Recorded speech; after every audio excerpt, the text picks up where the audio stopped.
I took the walk to Poland.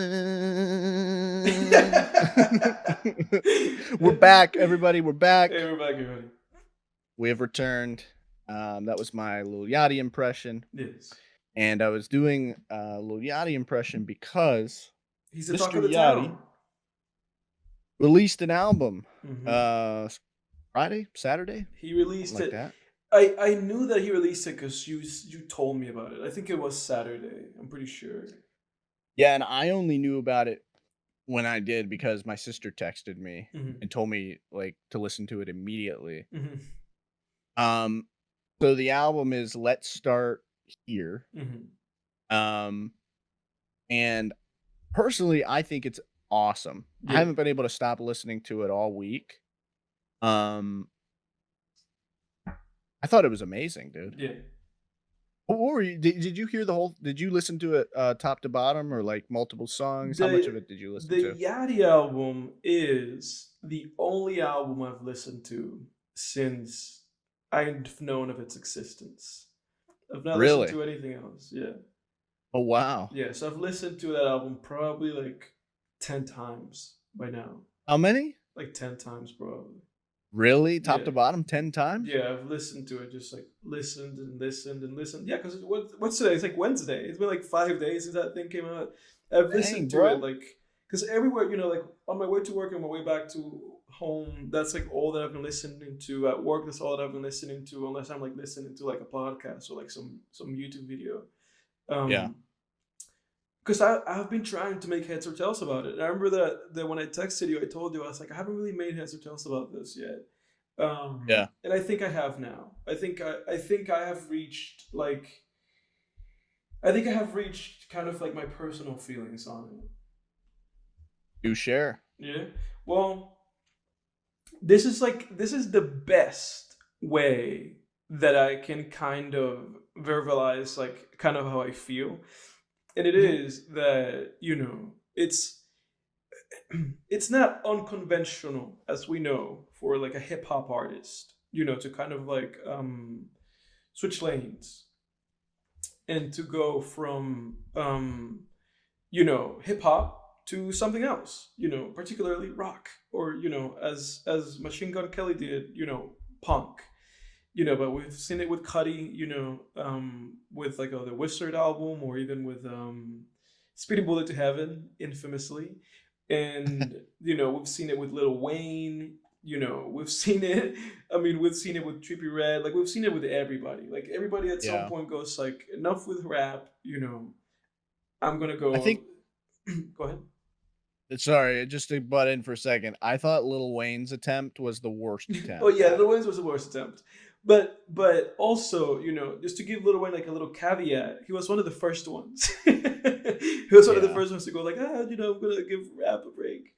And since then, It was still I would even challenge the fact that I think he packaged it as a rock album, but it Mhm. wasn't at all. I mean, there's still hip hop There was beats. still hip hop in there, yeah. I mean, But there's some yeah, guitar on it, but I mean, there's that song like "How to drop Love," which I hated even when it came out. that's on Carter 4. Really, that's on Carter 4? Yeah. Mhm. Jeez. Yeah, the one we're I think it's called Rebirth. It's called Rebirth. Yeah, I'm looking it up right now. Yeah. It has Drop the World on it, which is not even I mean, I think that might have been the standout on the album. That's not even remotely Is rock it the one that music. goes like, "Now I'm gonna pick the world up"? That one. Yeah, I actually Yeah. like that song. I I think was that's thinking a about that song the other day. Yeah, "Drop the World" with Eminem. Yeah, Pew, pew, pew. Pew, pew, pew. "I'm So Over You," "I'll Die for You." Yeah, "The Price Is Wrong," That's "Knockout" the with one Nicki Minaj. Prom Queen, is that what it's called Yeah, on "Prom there? Queen's" in there. Yeah, Yeah. He does a is that I don't know if he has a Scarface sample on there, I don't know She's if on this is the Fire. Carter 4. I knew I hated that album. I knew I hated the Carter 4. I knew that the only song that I liked in there was "Nightmares of the Bottom." I'm okay with Carter 4. I I don't think like that Carter album 4's I think Carter 4 is pretty good. because there's like a lot. I Like don't think I'm it's his one of I think it's one of his, you know, Yeah. less good albums probably, but Yeah, it's I think Carter bloated as 4 is fuck, pretty dude. It's got 21 songs in there. yeah. I mean, Yeah. Wait, Blunt Blowin'? You don't like Blunt I do like Blowin'? Blowing, but that's the thing. Like, there's like 4 songs in here that I like, but it's a 21 song album. You know. Yeah. I like Blunt Blowin'. I don't like 6 Foot, 7 Foot. I've always No, hated that that song's song. annoying, but I do like blunt blowing. Ba ba ba ba I ba even ba remember how ba blunt ba. blowing goes. It's like, and I'm a blunt blowing, polo shirt showing. I remember that. I remember like all those lyrics because I listened to this like so much when it came out. You know, I was like, I think I was like 12 or like 13, and I was like listening to this. Should not have been listening to Yeah, yeah. this. I like Nightmares at the Bottom. I like Yeah, She Will. Do you yeah, like that one? yeah. Sh I like How to Hate. Don't like how to. Interlude with Tech Nine. That song's dope. John featuring Rick Ross. That's a good I never song. liked John. I never liked that Really? song. I'm not a star. No, I never liked that song. So Special with John Legend. I've always liked that song. Even Mirror is okay. Yeah, I don't Bruno like Mirror Mars. either. Yeah, there's so Oh, many. No, really? there's so many of those songs that I just have like such negativity with, you know. It is But kinda bloated. I yeah, see what you're no, it's super saying. bloated, dude. But beside the point, you know, like Yeah, yeah. we've seen, you know, rappers do this. You know, Yeah. Vic Mensa did this too. You know, um, but what has to be said is that this is the best example of that. You know, Yeah. like I feel like if any of those names that we mentioned, if of all of these people who've done this, you know, Yadi did this the best. Like he succeeded, Yep. you know. Um, but I guess kind of like to finish this anecdote, what I'm trying to say is that this feels to me like a B project from a C minus student. You know, that was like my analogy that I had because I was like, you know, I was like I was just like the feeling that I get from the album is one where it's kind of like, you know, if I'm a teacher, you know, I've had this student that I know like, oh, this student has so much potential if they just apply themselves, you know. And everything they turn in is like C minus, you know. And Really? You feel then that way about Lil Yachty? yeah, that's how I feel about him because you know, because Really? he to me, all the projects he's made since his very first mixtape have been like lukewarm at best for me. Really? You know, Lil Boat? I mean, Lil Boat 1? since his very first mixtape, you know, Really? yeah, I What about really summer songs? Summer no, but songs? even in summer songs, I really liked a couple songs, you know.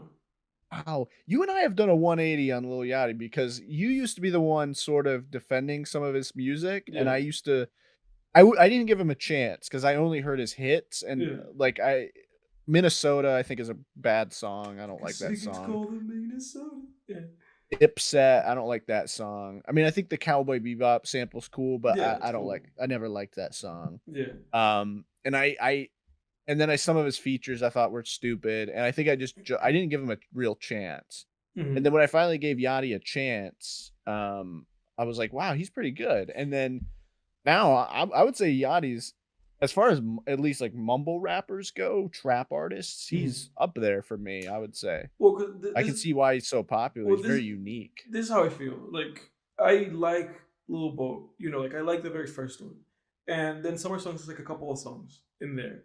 But I remember that I listened to Teenage Emotion, and the only song that I came out of that, you know, that's where I fucking Peekaboo was in.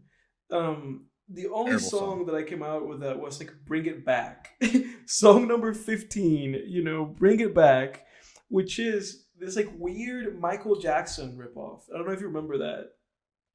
I don't know that one, but honestly, dude, I think Teenage Emotions has a lot of good songs on it. That album gets undue hate. Like Harley, I pile on the undue hate for Teenage Emotions. that's crazy. Like Harley, All Around Me, Say My Name. Like, yeah, I guess I'm looking at it now. It's kind of It's bloated, bloated. It's honestly. 21 songs. Yeah, I need more data on this actually because But I actually this is the project I've listened to the least, and the reason being because people just shit on it. yeah. I didn't give this one a chance as much, but I've listened to a few songs off of it, and the ones I've listened to, except for Peekaboo, actually really like All Around Me featuring YG. That's a dope song. Oh yeah, continue. But that was the thing, you know, where and like I said, Bring It Back. It's like this like weird Michael Jackson ripoff. It's like a pop song, you know. And that was like the one song that I liked. And I remember that when I would play that song, everybody would be like, "Hey, turn that song off," you know. But it feels like that song kind of translated a little bit into this album, because ultimately this is like a soul, like psych rock, you know, Yeah. album with a couple of songs, like a song like what is it? A song like, I think it's like Running Out of Time. A Mhm. song like Running Out of Time is like kind of like a pop song, you know. That one Um, sounds like it's straight off of Drake's most recent album yeah, almost. and there's like, and I think the song Drive Me Crazy is also kind of like a pop song. So there's like poppy songs. Um, but that was kind of my experience with this album, where I was just kind of like, oh, this guy really applied himself, you know, Yeah. and he collaborated with some like really like cool people, you know, like Mac DeMarco. yeah, Mike DeMarco is like credited in one of the songs. Alex G is credited in one of the songs, and as you know, Alex G made like one of my favorite albums last year, which is kind of like the alt, you know, folk Americana album, God Save the Animals, which I think I shouted out on this podcast Yeah. at some episodes earlier. But he's credited in this. One of the producers from the band Unknown Mortal Orchestra, which I really like, they're one of the key producers here. There's like a bunch of people. He like gathered a bunch of really cool people, and they made this like really cool album. And again, like that has kind of been my sentiment with the album, where I was kind of like, okay, this is to me, again, like a B, like a solid B from a C minus like student for me, Mhm. Mhm. because, and I say this because there's still songs in here that I'm not the greatest about, Agreed. and I believe that if I could give like a grade, like, oh, this is fantastic, is solely to the production, you Yeah. know, where I feel like the things that come up short in this album oftentimes is Yachty himself, like either his performance or the singing or the lyrics, where I'm just kind of like, oh, these lyrics are just not Mm. it for me, Mm. so that's my needle drop. That's my Anthony Fantano review of this album. Yeah. I know that, okay, I can respect that, and a lot of what you said I agree with. I actually don't think Yachty was a weak point, Mhm. at any real point on this album. I really, 'cause Fantano said something similar, on YouTube, where he thought that, Yachty's voice sounded too processed at points, the auto-tune sounded didn't quite mesh or something like that. I totally disagree with any of that. Thought Yachty was, like, incredibly enjoyable on this album. Yeah. Just to touch on what you said earlier, I agree that this is probably the best attempt at a rap artist doing sort of a psych rock, indie pop sort of album. Mhm. It reminds me a lot of Tyler the Creator's attempts at that, particularly like with Igor. Yeah, absolutely. Uh, Absolutely. Yeah. but I think this is a better attempt, to be honest. I'd listen to this over Igor any day. I was I not the biggest fan of Igor. I agree and disagree with that sentiment, in the sense that I can see myself bumping songs from this more often than Igor, but Yeah. you know, I do think Tyler the Creator had I give more props to that album. Like what he did with that album, and like certain songs and certain things in certain moments in that album hit harder for me than anything did here. Like when I think Mhm. about songs like I'm Your Puppet, where Kanye Mhm. comes in, like halfway through the song, and he goes like, breathe on a song, like there's like moments in that album, or like Magic Wand when it starts and it's like bam, like there's a lot going on in that record that like really hits me, whereas like Mhm. this album really only got me like in like a more like, oh man, that kind of hit me a little bit, like with the very last song, like the instrumentation, like the piano instruments in Reach the Sunshine at the very end, and with um I think Say Something. Yeah. Mm. Yeah. And Paint the Sky. Like those songs kind of got me a little bit. But there's like things here that I there are moments here, like in the song Pretty, or in The Sun, and a few other examples because I didn't really write this stuff down, where the vocals, the first and second time that I heard them, I like kind of grimaced. I was kind of like, you know. Okay. And then the third and fourth time, I was like, yeah. So like I had kind of like this flip, and then I heard them again, and I was like, and then I heard them again, and I was like, fuck yeah.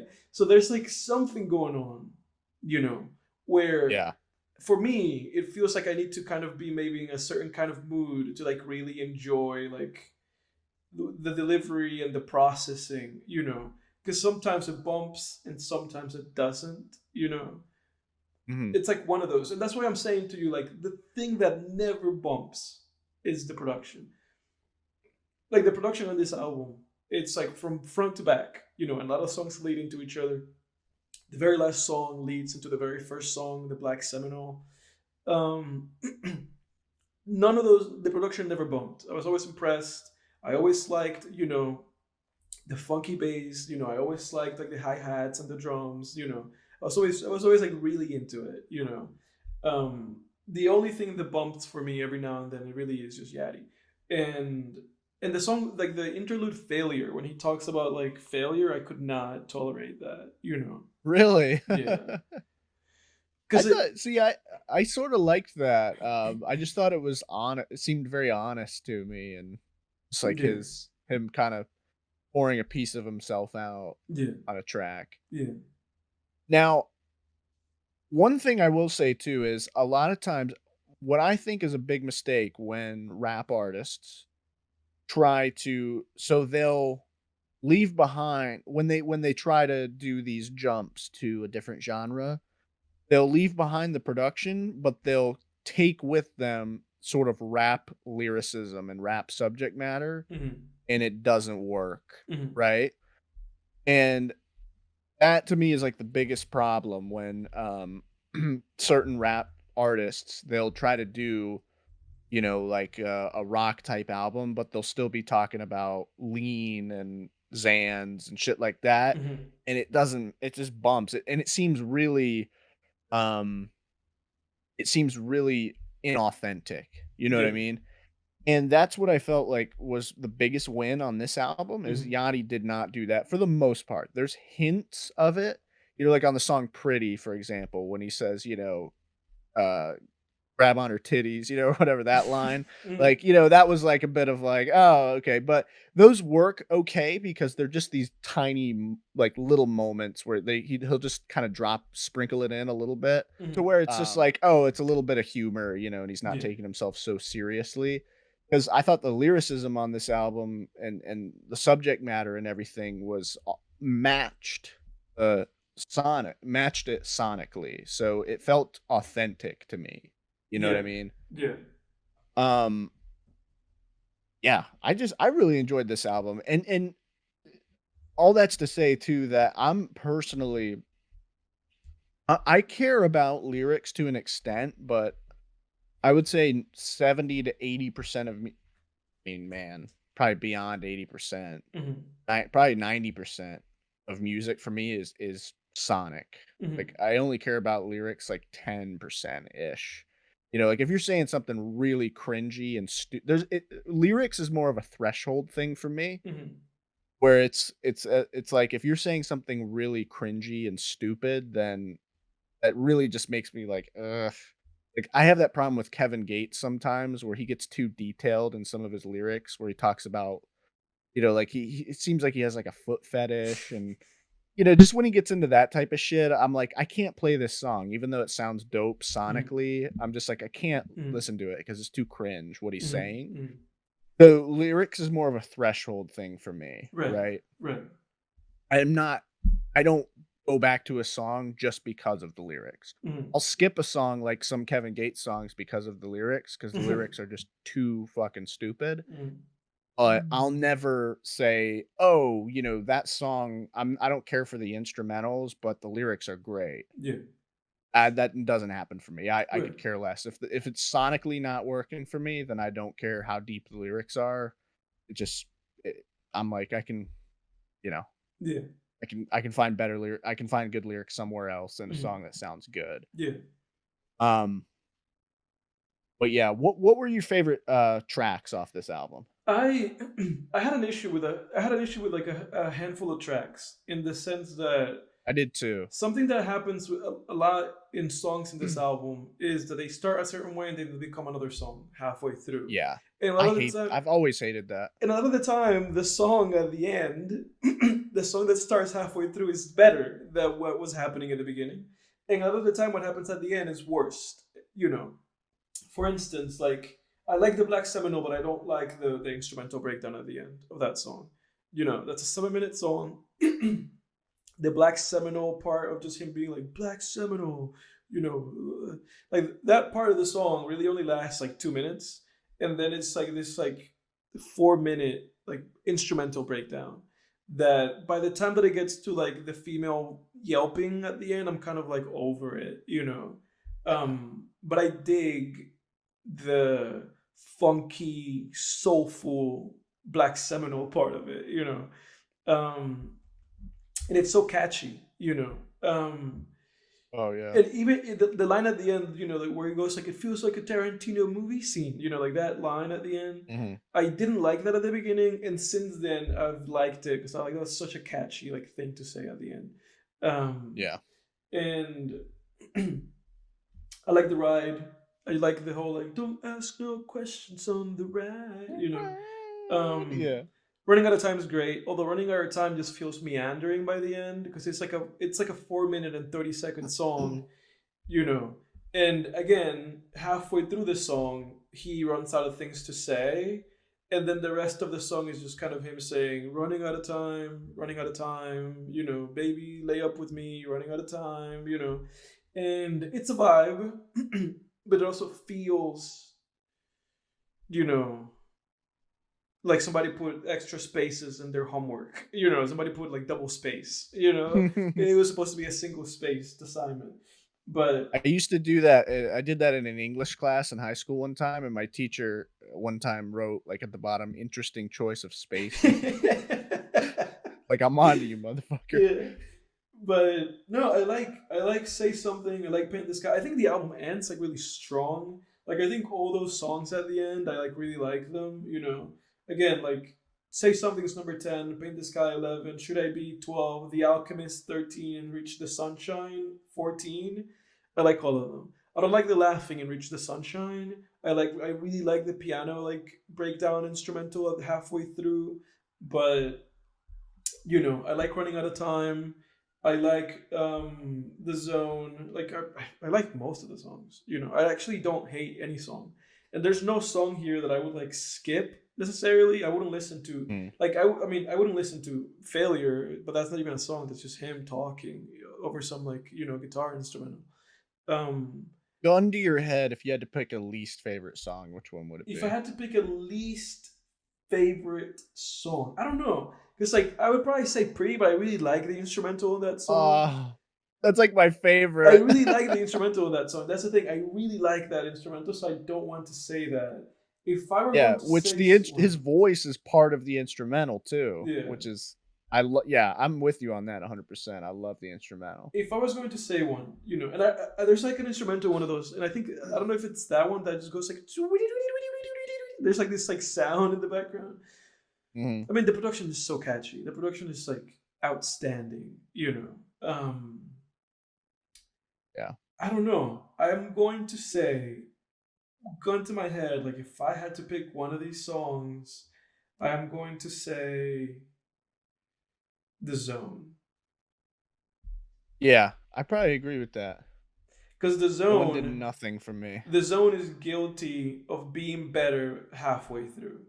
Like Yeah. after the bridge, that song is like good. But before the bridge, it's like okay, and it's a 4 minute long song. Yeah. Yeah, I'll pick My that. favorite. That's yeah. I would probably say the same thing. My favorite tracks on this album: Black Seminole, Ride, Pretty. Pretty's probably the one I've listened to the most. It's just so damn catchy to me. Mhm. We Saw the Sun and Say Something. Say Something's great. Lo Have you seen the Yeah. music video for that? Yeah, I have. Yeah. Pretty weird. Yeah, pretty It's weird. good though. But it's great because it's like it's a great song, and then like the last like 30 seconds of it, it's like a different song for 30 seconds. Yeah. But it's such a great song. Such a great Yeah. song. Yeah, I agree with those. Like, You know what's go you ahead. know what's interesting is you said that you like the last few tracks. Everything after Say Something basically did nothing for me. Really, those are the Yeah, I songs was that I just really kinda like, liked. Yeah, "That's hilarious." It's like you and I both like this album, but we kinda got different things. we differ in Yeah. there's like a Venn diagram, I think. Yeah. Yeah, no, because And I there's really I really like those. Say Something, Paint the Sky, Should I Be, like all those songs leading to the end, I really like those songs. yeah. And and again, I liked the ride. I liked Running Out of Time. If I was gonna say I had like a favorite, if I was gonna say I have three favorite songs, it'd be like the ride, Running Out of Time, and Say Something. Mhm. Um, I I just feel kind of like mixed about the Black Seminole because again, that's a song that I only like half of that song. Yeah. Yeah, it does get a little bombastic at the end where it kinda feels like, the ending scene in Whiplash where he just Mhm, keeps drumming and it mhm. works in the movie, but if you take that song in a vacuum, you're like, "Oh my god, he's still He's fucking still drumming." drumming. Yeah. And I don't like the And then album you cover. become like Fletcher where you're like, "Andrew, what are you doing, man?" Yeah. But I don't like the album cover for this album. Yeah, the AI art shit. Yeah, it's off-putting. I It's don't just like it. perpetuating that crap. Yeah. It's off-putting. Like I would have rather he like had like a black horse, like a painted. Like when I was thinking about this album and I was like, you know what would have been great as a cover? Just like a black horse, like a painting of a black horse with like a unicorn horn or something. I was like, that would have been a great like album cover for this. Instead, we just have this, and I don't like it. You know. Yeah, it is very weird. Yeah. I feel like there's just I can't yeah, it's like I can't take my eyes off people's fucking faces. I don't Yeah. yeah. I don't know, it's just weird, especially the woman in the middle. For some reason, just her mouth and shit. I just can't Yeah. I'm like, "Fuck, my eyes." Yeah. I know what you mean. Yeah. Yeah. Yeah, I've But gained a lot of appreciation for Yachty as an artist over the years, mhm, and I'm glad to see he's experimenting again because I think his last couple albums have been very conformist. mhm, Um, like Michigan Boy Boat and then Lil Boat 3 mhm, were very conformist. He mhm, sort of I felt like he started because he got bad reviews on Teenage Emotions. mhm, So then and you and I were in our 2nd year when Lil Boat 2 came out, and mhm, that besides there was, like, 3 songs maybe on that album where he has Auto-Tune, and the rest of the songs are just him hitting with hard-hitting raps, right? yeah, And that was a weird sort of heel turn for him almost, and it just saw him conforming. I feel like he had sort of a return to form on Nothing to Prove, mhm, where you had songs like Yacht Club, Everything Good, Everything All Right, Get Drip, Playboy Cardi, where it sounded very classic Yachty. mhm, But then, yeah, I feel like at Little Boat 3 and then Michigan Boy Boat, he just sort of reverted back to just being really conformist. I'm glad to see that he's, back to experimenting. yeah, That's what he does best, I feel like. yeah, He his one of his biggest influences I'm pretty sure was Chief Keef, mhm, specifically the lean era Chief Keef. And that's what that era of Chief Keef was all about was, just experimenting and just doing weird stuff with auto tune basically. yeah. And I'm glad to see he's back to that. Well, I'm And glad. I'm pleasantly surprised that his label allowed him to do it, Yeah, to be honest. yeah, and this this feels like a this feels like a career like renaissance. You know, where he's getting Yeah. so much positive feedback, like so many positive reviews, so much Yeah. like positive, just like, fan reception. So this is great for him. I hope that he can take like a clue from, having made this project and having taken the time to do this, and, like not rush whatever the next thing is. Just take Yeah. his time, and try to make another like good record, because it's always kind of sad if somebody makes a great record and they make like a bad record afterward, like after the fact. And Yeah. it's like, oh geez, like it was just a one trick pony, Although if there's one thing I do want out of him immediately is full length version of Poland. Oh, a long Possibly version of a that song. Yeah. yeah, but maybe even a remix with some features on it. Mm. We need it, Yachty. Come There's so on, much do there's so us a much solid. singing in this album that is just like that. That is just like, oh, this is he's doing the thing. He's doing the Poland thing. Yeah, and it's funny because The, he even said that Poland yeah. was just him. It was just a joke, like him Mm. messing around in the studio. Yeah. So it's like it's kind of as if he was experimenting with that voice effect Mm-hmm. for this album Mm-hmm. when and that just became Poland and it leaked. Mm-hmm. But yeah, good for him, man. But I agree. Yeah, he should think about what his next moves are. And take, he should definitely take my advice because I have so much experience in the music industry. Yeah. Um, I'm like, Yeah. I feel like a fucking Yeah. goofball, like No. a True. Sunday, like a Monday morning quarterback. Yeah. No. True. True. but yeah, yeah. Yachty, please release a full length version of Poland, and if you can get a couple features on there, do that, Yeah. please. But yeah, You're awesome. good album, enjoyable, great stuff. If you haven't listened to it and you're interested, person listening, go listen to it. Yeah. Maybe you'll like it, or maybe you'll hate us for sending you to listen to that album. If I can say one more thing about Yachty too, I think that I thought that he was after Yacht Club was like somewhat of a B- hit back in like 2018. I thought he was kind of done after that, because he released a couple more projects and they didn't get any attention really. And I was just like, oh, Yachty's probably kind of done. Mhm. He's gone the way of Lil Pump, and then I even saw That's like how I felt about him too. yeah, like Chief Keef's cousin Tato did a song featuring Lil Yachty, and I was, and they had this music video. And I was like, all right, Lil Yachty's doing a song with Tato. I think it's over. Mhm. Yeah. Like Keef, I was like, the only person legitimizing this video is the fact that Chief Keef is there. That's the Yeah. only thing legitimizing it is the fact that Chief Keef's in the background doing like finger guns. Yeah. And but and but that's I'm kind glad to of see he had a comeback. and that's kind of why I told you that I kind of felt that way to me. That it felt like it was like a good effort from somebody who otherwise had been making like really lackluster music, or music that at the very least it would just didn't motivate me at all, to listen to it. Yeah, Yeah. could see that. Yeah. Yeah, and now obviously I'll be looking forward to the next project, and I'll be like, when's the next one? When it comes out, I'll probably be listening to it day one. Mm-hmm. Whereas before, I wouldn't bother. Mm-hmm. Like I would I not. feel like he's bother. given Uzi a run. He's given Lil Uzi a run for his money because those two have been neck and neck. Like they're the two sort of kings of mumble rap in a way.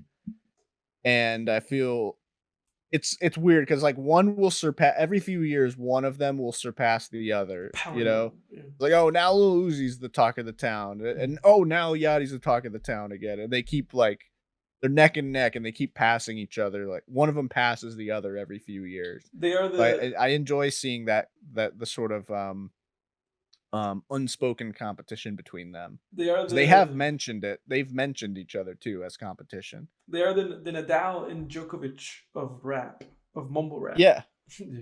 pretty much. Pretty much. Yeah. They have met. I remember them both mentioning in separate interviews their sort of soft competition of like, yeah, I feel like he is sort of my competition in the space. Yeah. Well, it's good to have some competition. That's what motivates people to do better. Yeah. Yeah. And Uzi was kicking his ass for a while. So Yeah. good to see him back, Yachty back. Yeah. Yeah, they're the Brett and Sean Bret Hart and Shawn Michaels of Bret to use Hart, another Shawn Michaels. athletics Yeah, analogy. yeah. Anyway, Yeah, because um, go ahead, go ahead. no, I wasn't gonna say that. I was gonna segue. Go Oh, ahead. yeah. Okay, because I was kind of going to stay into the athletic thing because I was like thinking like, is there a version of this in basketball? Because it feels like in basketball, it's always like there's a guy that is way better than anybody else, and there's another guy who's like super old who still has records. You know what I'm saying? It's like with basketball, it's like LeBron doesn't really have competition. So it's like he's really competing with like Michael Jordan, who is like a 60-year-old man. So he's just kind of competing with him because nobody's Yeah. competing simultaneously with LeBron. That is like, oh my god, this guy is going for the GOAT status, Yeah.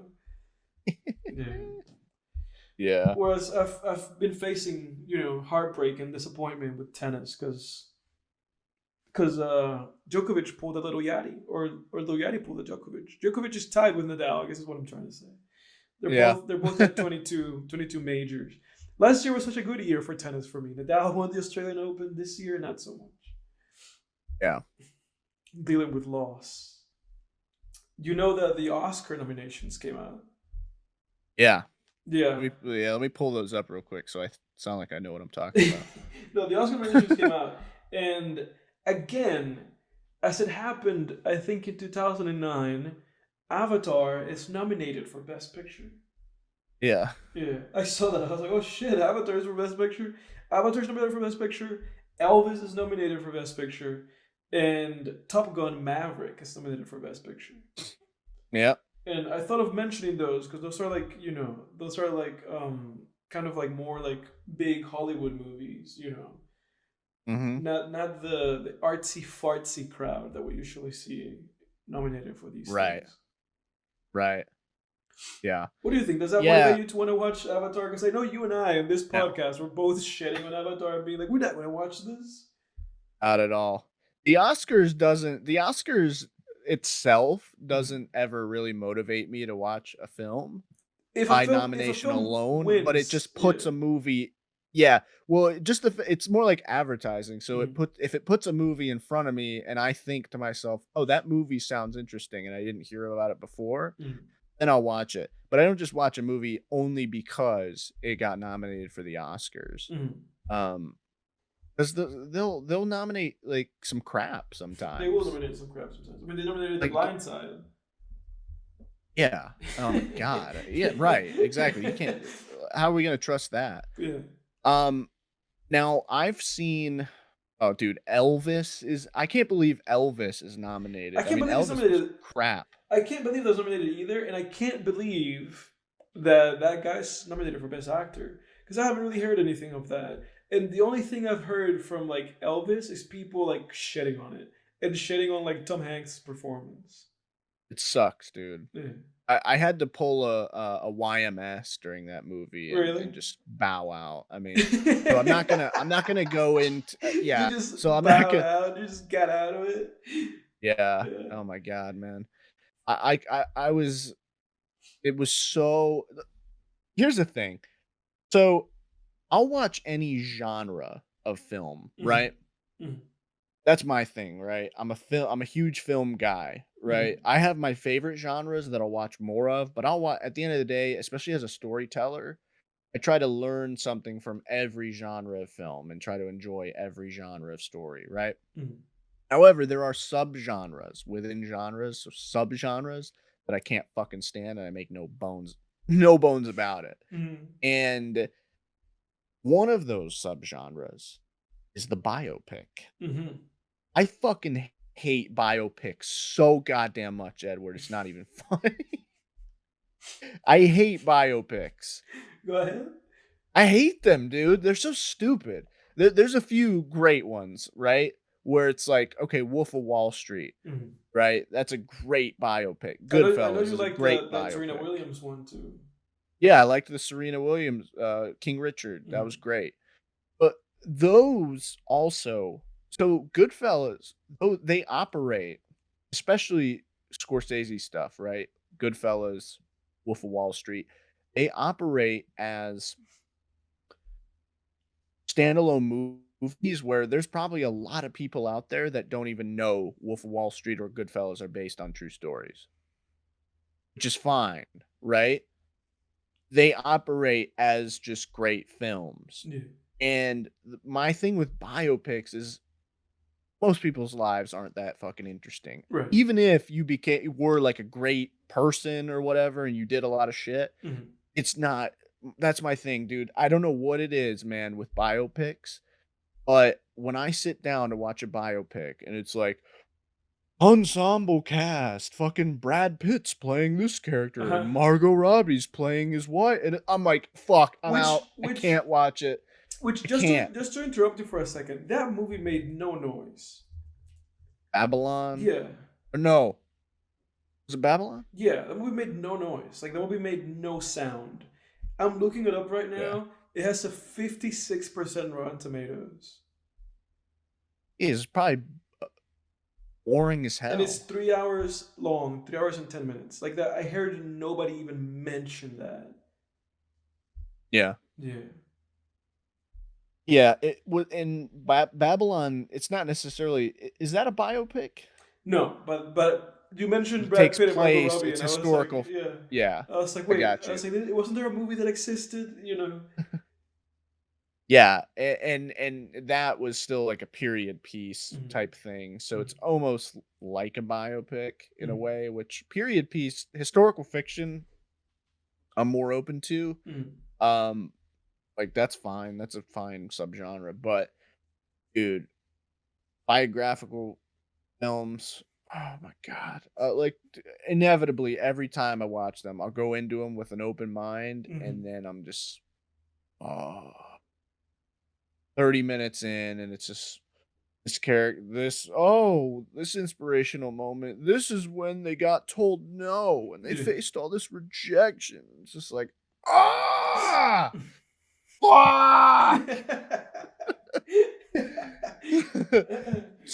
it off! Unplug the television! Dick's like trying not to make the audio clip.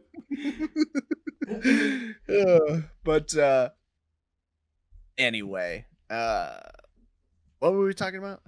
The movie Oscars. Elvis and the Oscars. Elvis sucked, bro. Yeah. I couldn't even. I gave up halfway through. I was really? like, fuck. You're like, I'm just not doing this. Because you're watching it, you sit there, and it's just like all it is one, and that's a big problem with a lot of biopics. The only time I've seen this work is Goodfellas, where the whole movie's one big montage, basically. If you notice, when you watch Goodfellas, the movie is just one big montage with individual scenes, but in each scene is like there's music playing, there's a song in it, you know. The entire movie is just this long 2.5 hour montage, right? But it works with Goodfellas because Goodfellas is just really well written. You have scenes where they're really well structured, where it's like, okay, you have these two characters, you have this one character, this is what he wants in this scene, this is what's going on, and it's progressing the plot, building character, right? But then you have a movie like Elvis where, you know, I don't remember it too well. I'm sure it was doing all of that stuff on paper, but I'm sitting down and I'm just thinking, man, this whole fucking movie is just one big montage of Elvis on the road, getting ripped off or whatever by his manager and performing in front of people and singing, "Ain't nothing but hell." Like, fuck, man. I was just like, I can't do it, man. Yeah. I can't do it. Yeah. Could not do it, dude. Yeah. I feel you. But I see, yeah, I mean, look, Top Gun Maverick. Yeah. I don't think Top Gun Maverick's going to win. You don't think so? I think that's just... You think Avatar's going to win? I think, honestly, Top Gun Maverick is just in there as sort of a nod to say, like, yep, we get it. This was, like, a great film. And I also think... At the end of the day, it's an action film. You know, it's not going to... I also think they add these movies just to get, like, I think, you know, because they expanded the Best Picture thing. I think it used to be like 8 movies or like 7 or something like that. Yeah. And I'm pretty sure that they expanded it, to add this like more popular movies for the sake of viewership, for the sake of being like, oh, Tom Cruise is gonna be here. Maybe some people are gonna want to watch the Oscars because Tom Cruise is gonna be here. Right. Like I think there's a little bit of that. Hmm. It's just like, oh, let's Yeah. get the big movies in so that we can get the big celebrities in, and maybe people will watch this shit. Somebody watches the Oscars, and the funny thing is that they're always like really long, and they've like cut out like a bunch of segments off of it to make it shorter. And I'm always just kind of like, why is this like a 3 hour thing? Like all that is happening is they're handing off like 20 awards. That's it. That's it. It's 20 awards. It's like best actress, best actors, best supportings, cinematography, editing, production design, best director, best picture, best producer, best producer. Best producer is best picture. That's it. There's nothing else. Best custom design. I think that was like 12 things. That's it. And I'm always just like, how is it that this shit? How is it that they manage to always make that thing fucking like 10 hours long? It's like a mammoth of an event. They treat that as if it's like the Super Bowl, and they cut to commercials, like every other award. Like they'll be like, oh, the best person for best supporting actress, and then after that, 5 minutes of commercials.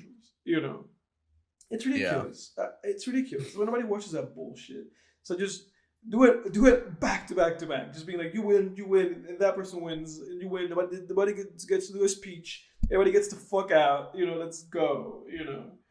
Because I agree with that Ricky Gervais thing that he did at the Golden Globes a few years back, where he was like, where he basically like shat on everybody. I love rewatching that. Like, I think it's like the 2020 Golden Globes. He just shat on everybody, and at the end of it, he goes like, so when you come up here, don't go rambling on. He goes like, come get your little award. Thank your God and get the fuck off the stage. It's like, please just do that. Yeah. Like, don't be wasting anybody's time.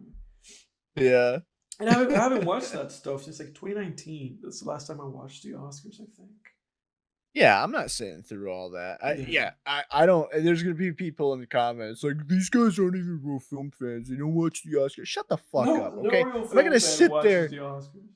No, okay, yeah, we all went to film school. Nobody watched the. I mean, not nobody, but because the people Oscars weren't that interested. No. We look at you can look at the results afterwards. Yeah, you can wake up. At the end of the day, who even cares about the results? Really, it's just a few people's fucking opinions about films that you should just go watch for yourself and make and when it suits you. No, and that's one of those things that you can literally just, like you said, just wake up the next day, and then be like, who won what, and be like, all right, and then that's just like a point of conversation.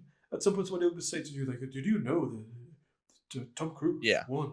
And you'll be like, oh yeah, he did. It's not cool for Tom Cruise, like good for him. He's really been trying, I guess.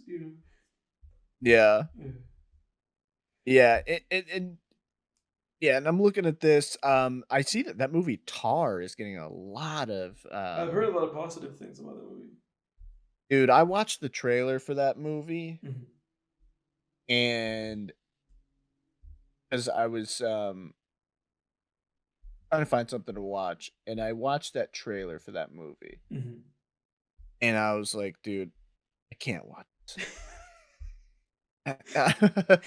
It was like, I was like, this is gonna be some sort of Black Swan type thing where it's just like, okay, you have this artist and weird stuff is happening. They start hearing voices and nothing's as it seems. In my head. They talk to me. They understand. They talk to me. They talk to me. Yeah, they should just do a movie about Randy Orton. Yeah, a Randy Orton biopic. I'll watch that. They should rename Black Swan and then just call it Orton.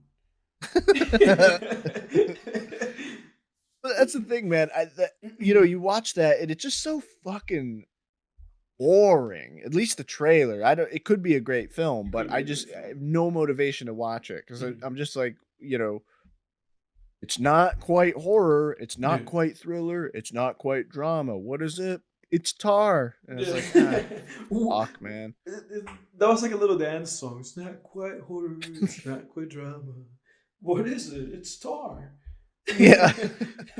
Yeah, it was just, I watched, I saw the trailer. I was like, I'm not watching this, man. This is so tedious. Yeah. It's just tedium sometimes with movies like that, where it's like a thriller, but there's no clear, at least in the trailer, it's like there's no clear villain, there's no clear threat, there's no clear anything except that this character is having some nervous breakdown. And I'm just like, yawn.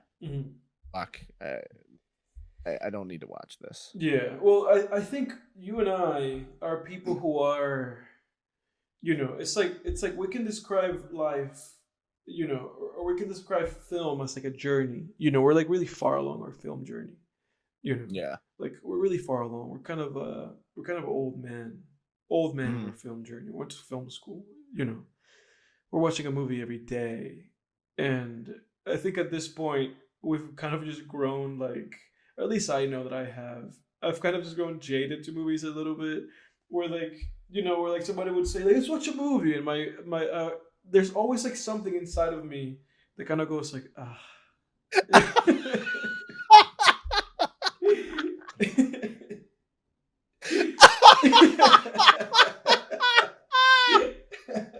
We run a podcast called Film Tangents, where we talk about movies.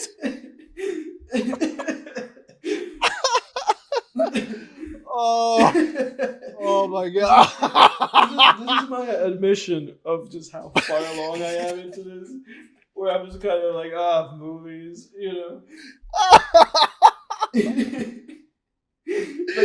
But I hear you. But who the only, but it's so true though. I laugh, but it's true. I totally get what you're saying, because and that's the only people who feel that way are film lovers. Yeah. No normal person, if you say, unless they're one of those people that just don't watch anything except sports or something, which I can't hang out with people like that anyway. Right. I can't date people like that. Right. Off the table. We just have nothing in common. Yeah. But unless they're people like that, any normal person would be like, oh, if it's a good time to watch a movie, they'll be like, yeah, let's watch a movie. Yeah, fuck.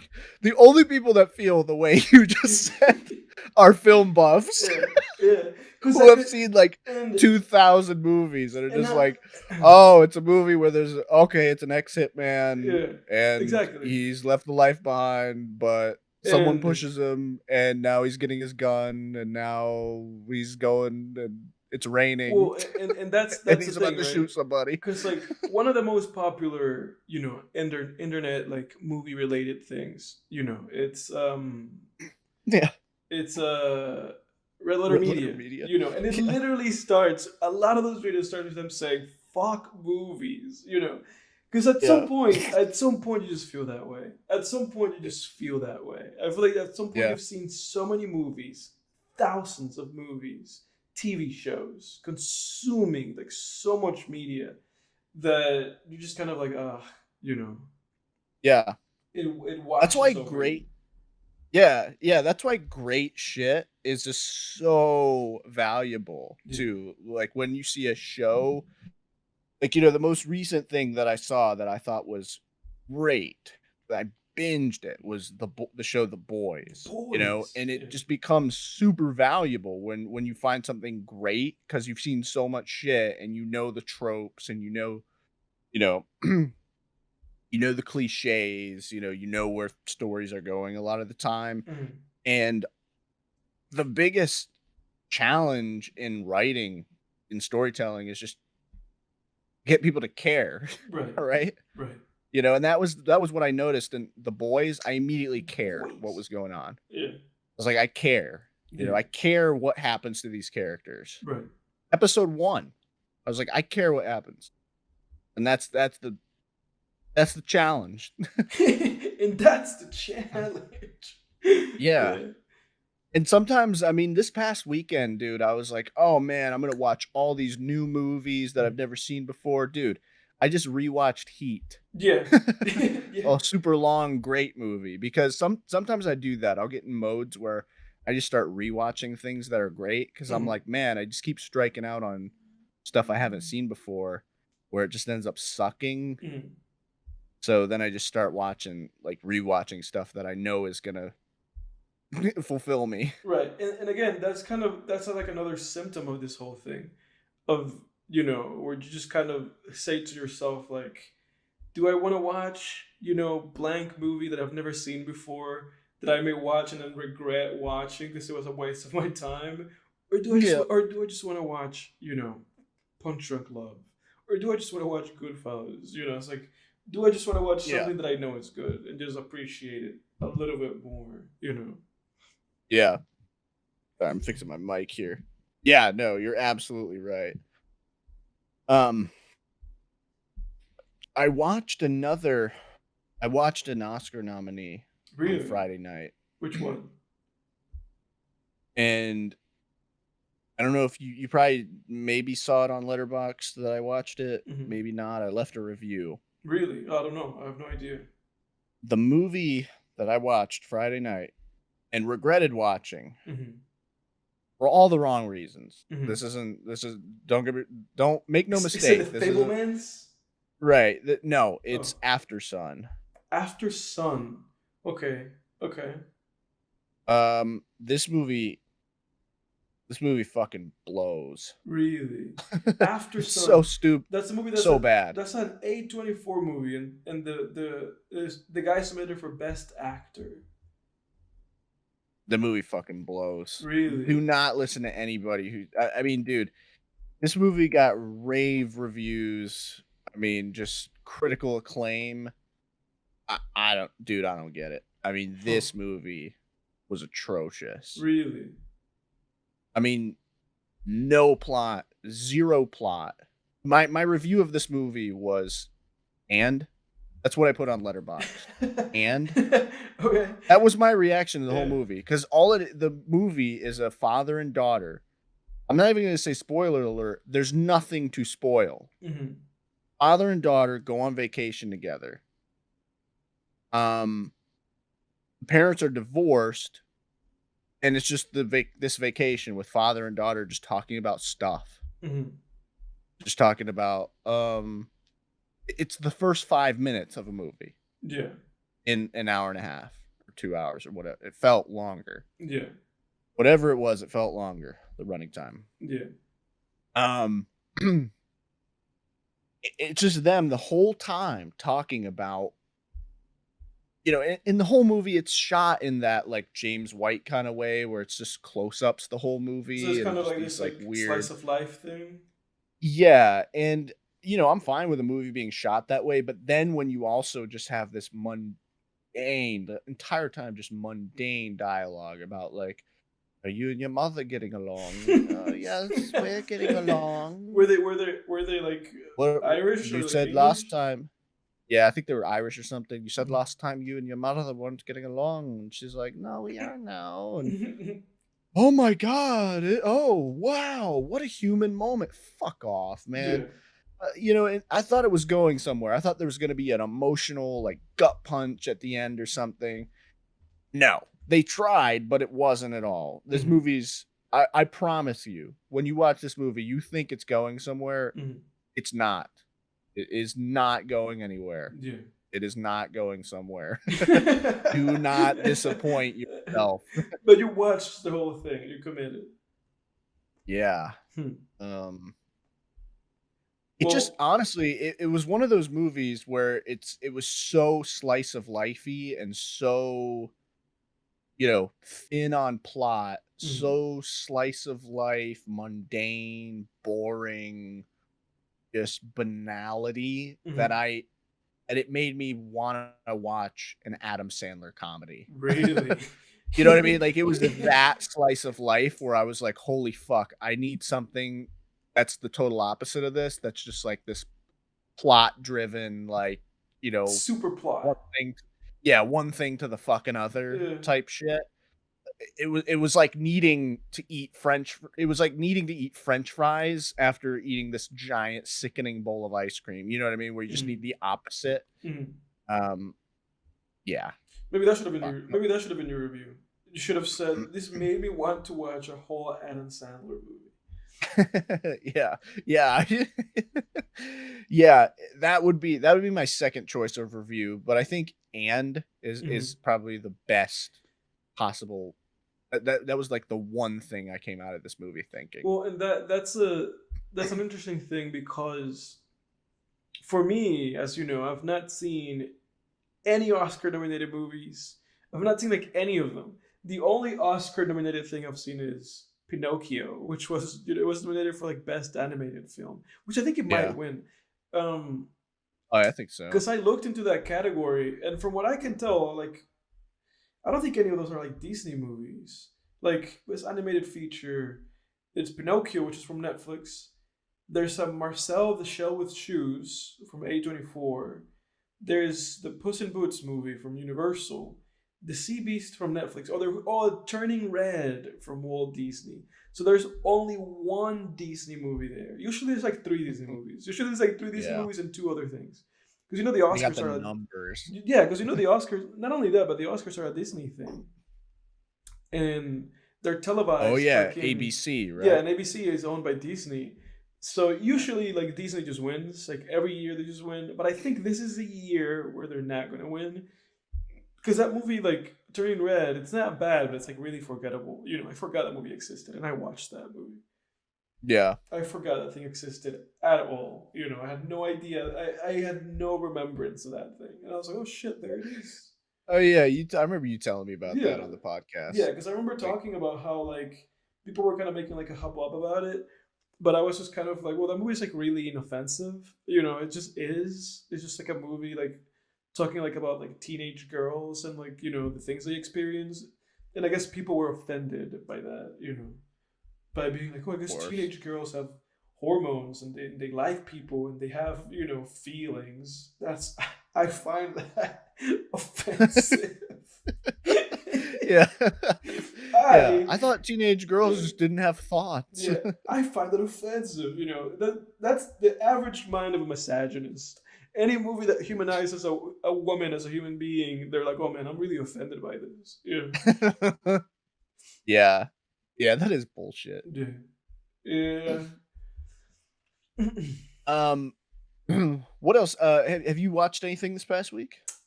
Man, I haven't even watched the podcast movie. I haven't watched nothing.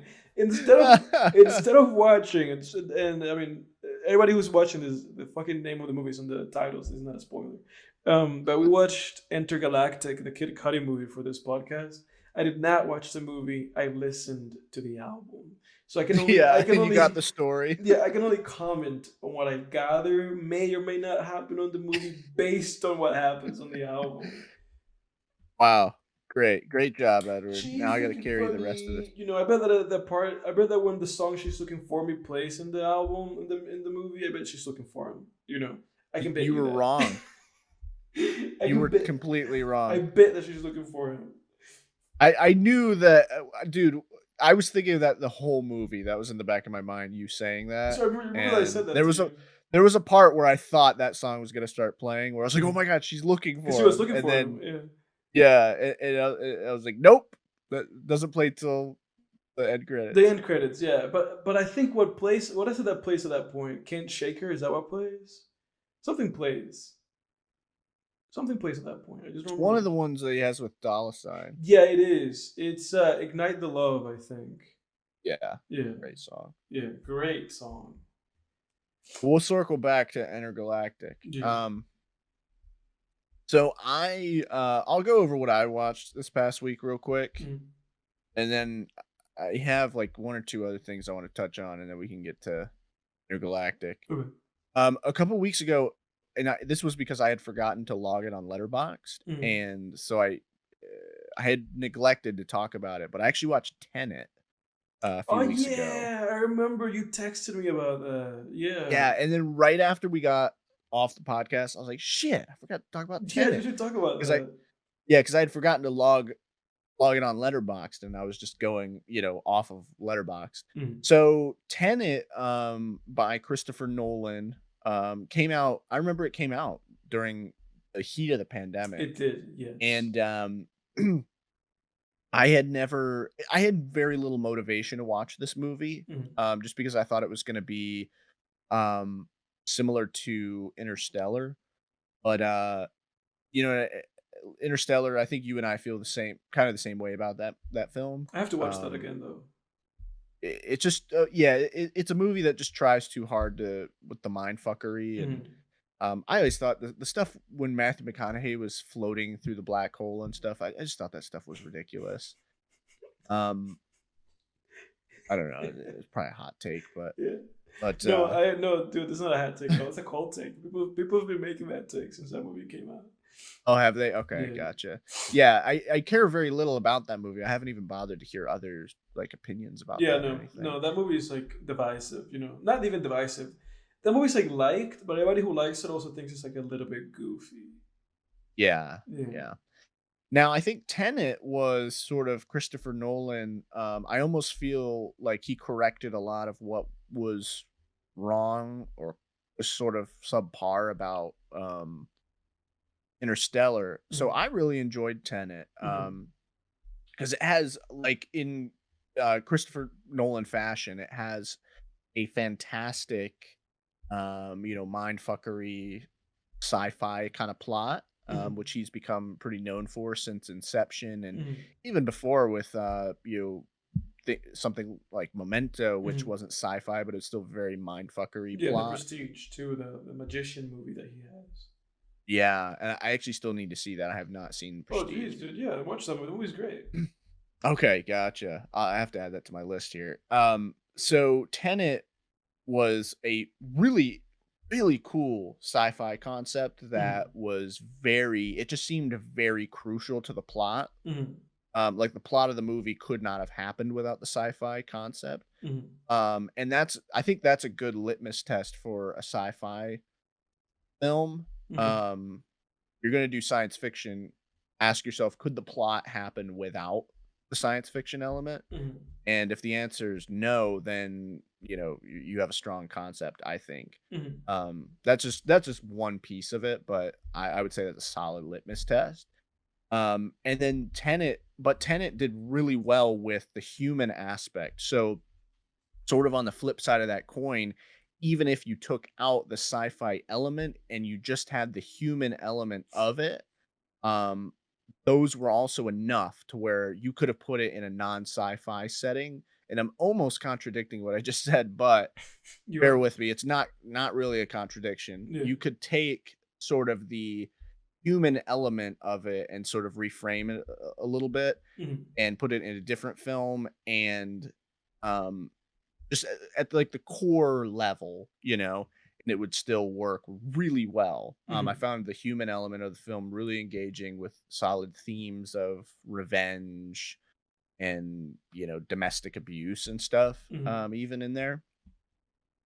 So yeah, Tenet I thought was a really solid film. Wow. 8 out of 10. Yeah. Wow. That's a big recommendation, especially like this Tenet. Like it kind of went under the radar a little bit, and because of when it Yeah, came out, and I also yeah. remember like if I remember anything of people saying at the time, that movie was a little bit divisive. And I remember watching something or reading something about people complaining about the audio, like the voices were like mixed, like low.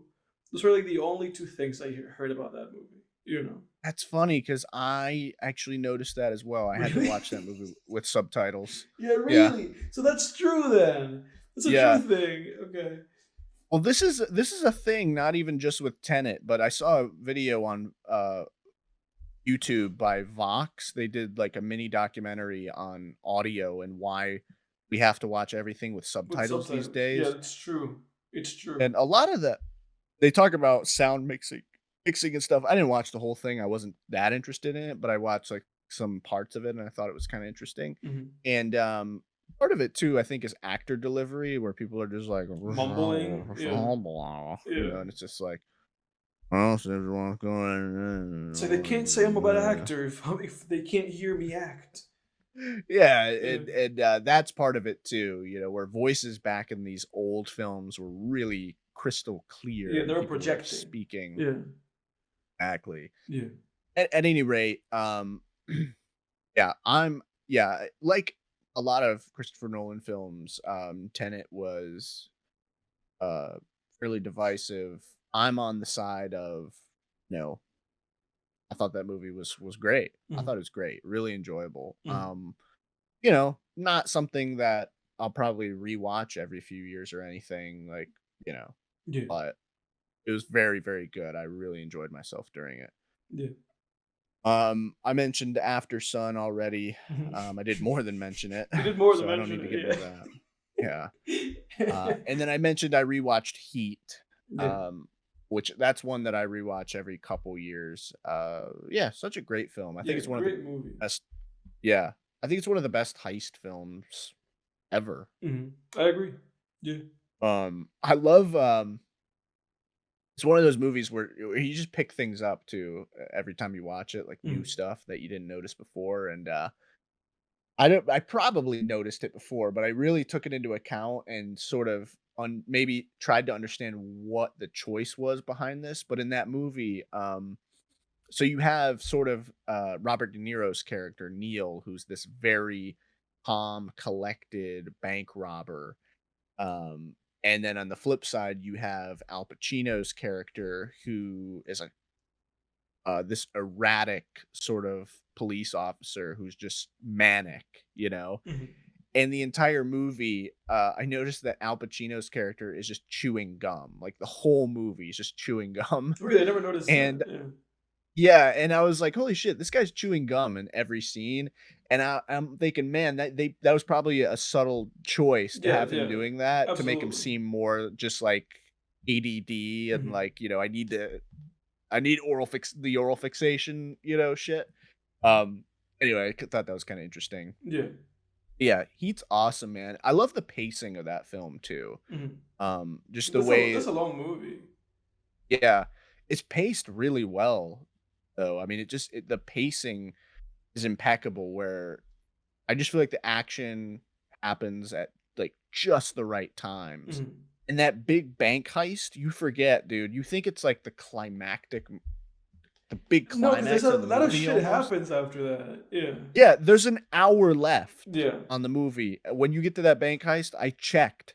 There's about, I think, between an hour and 50 minutes. I think it's Yeah. 55. I think it's north of Yeah. 55 minutes left on that movie. Because then they're like, they're like looking for all those guys. There's like that whole plot with like Val Kilmer, where like Yeah. he's like, the police are at his house, and then like there's that whole point of the movie in which like, De Niro can get away, but he doesn't, and they're at that hotel, and then that whole chase happens. There's a lot of shit happens.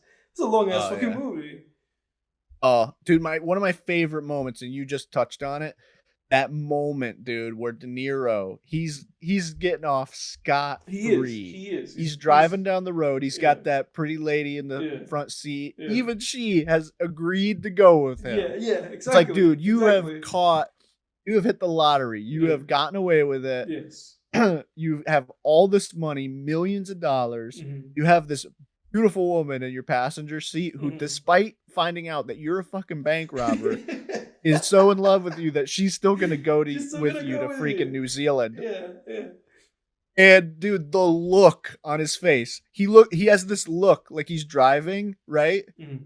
And then he just kind of starts like laughing to himself. Like he just goes like, like he has this look of like like he's trying not to laugh. Mhm. And then he just he gets off at the exit and he's like, "Yeah, there's just something I gotta take care of." Mhm. And you just see the wheels turning. It's such great acting. Anyone Mhm. who's seen the movie I know exactly what you're talking sometime about. Yeah, recently, yeah. yeah, knows what I'm talking I know what about. you're talking about. It's just this moment where he has this look on his face where he looks at first like determined, right? Mhm. Like, "Well, I'm getting away with this, this is we're moving on." And then he just cracks this smile, and you just see the wheels turn, and you can tell he's just thinking like, "Fuck, I gotta go kill this guy real quick." Yeah. It's such a great moment. Yeah. Great movie. But Great movie. Yeah, Oh I yeah, need to man. rewatch that myself. There's so much stuff that I need to watch because I like. I mean, as you know, like every time in this podcast, I'm like, oh yeah, I should watch that. I need to watch like Top Gun Maverick, and I should rewatch Heat. But before I even Oh rewatch yeah. Heat, I should just like actually watch new things. Oh yeah. Yeah, Top Gun Maverick's awesome, man. yeah. So I hear. I thought that impeccable film. Yeah, One of the best action films like ever. I mean, it was so good. yeah. My palms were sweaty watching that It's a movie. sweaty palm My type of knees were movie. yeah, my knees were weak, arms were heavy. Yeah, molten Like spaghetti. Yeah. but in other movie news, there is a horror film that has been making waves. Hmm. Gone viral on TikTok. Really? I wouldn't know. It's called Skinamarink. You hear about this? I no. That sounds like a fake thing. Google it. It's real. Huh. It's an hour and 40 minutes long and it's unrated. It's in theaters right now. And it kind of has good to mixed like reviews because it has 72% Rotten Tomatoes and a 5.4 in IMDb. It's very divisive. Now, I have not seen the movie yet. Do you know who made it? Do you know who made this movie? Ooh. Kyle Edward Ball. It was made by Kyle Edward Ball and by Kyle Ball, which I think it might be the same person, or they might just be brothers named the exact same thing. No, it's the same. I think it's the same guy. It's Michael and Michael. He co-directed it with himself. Yeah, no, there's like a thing that like in the news it says like inside the secrets of Skinamarink, the tiny Canadian horror movie, is the viral queer horror film recreating your childhood nightmares. Oh jeez. Queer horror film. I didn't hear. That's what it says on the news article. It says, oh, I think it just means like unusual. Really? I don't think it even means LGBT. I don't think there's any of those themes in this movie. Okay, but have you seen it?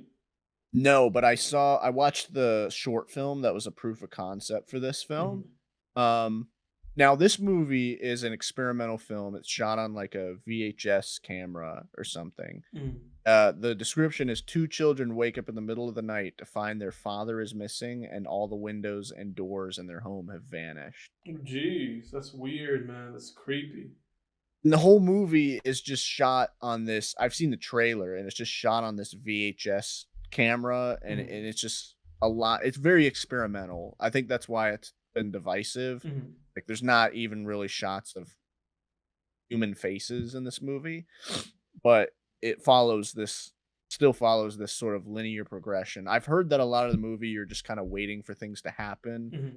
A lot of the movie is just static shots of it's supposed to recreate a nightmare, right? Mm-hmm. And so I watched the short film is called Heck.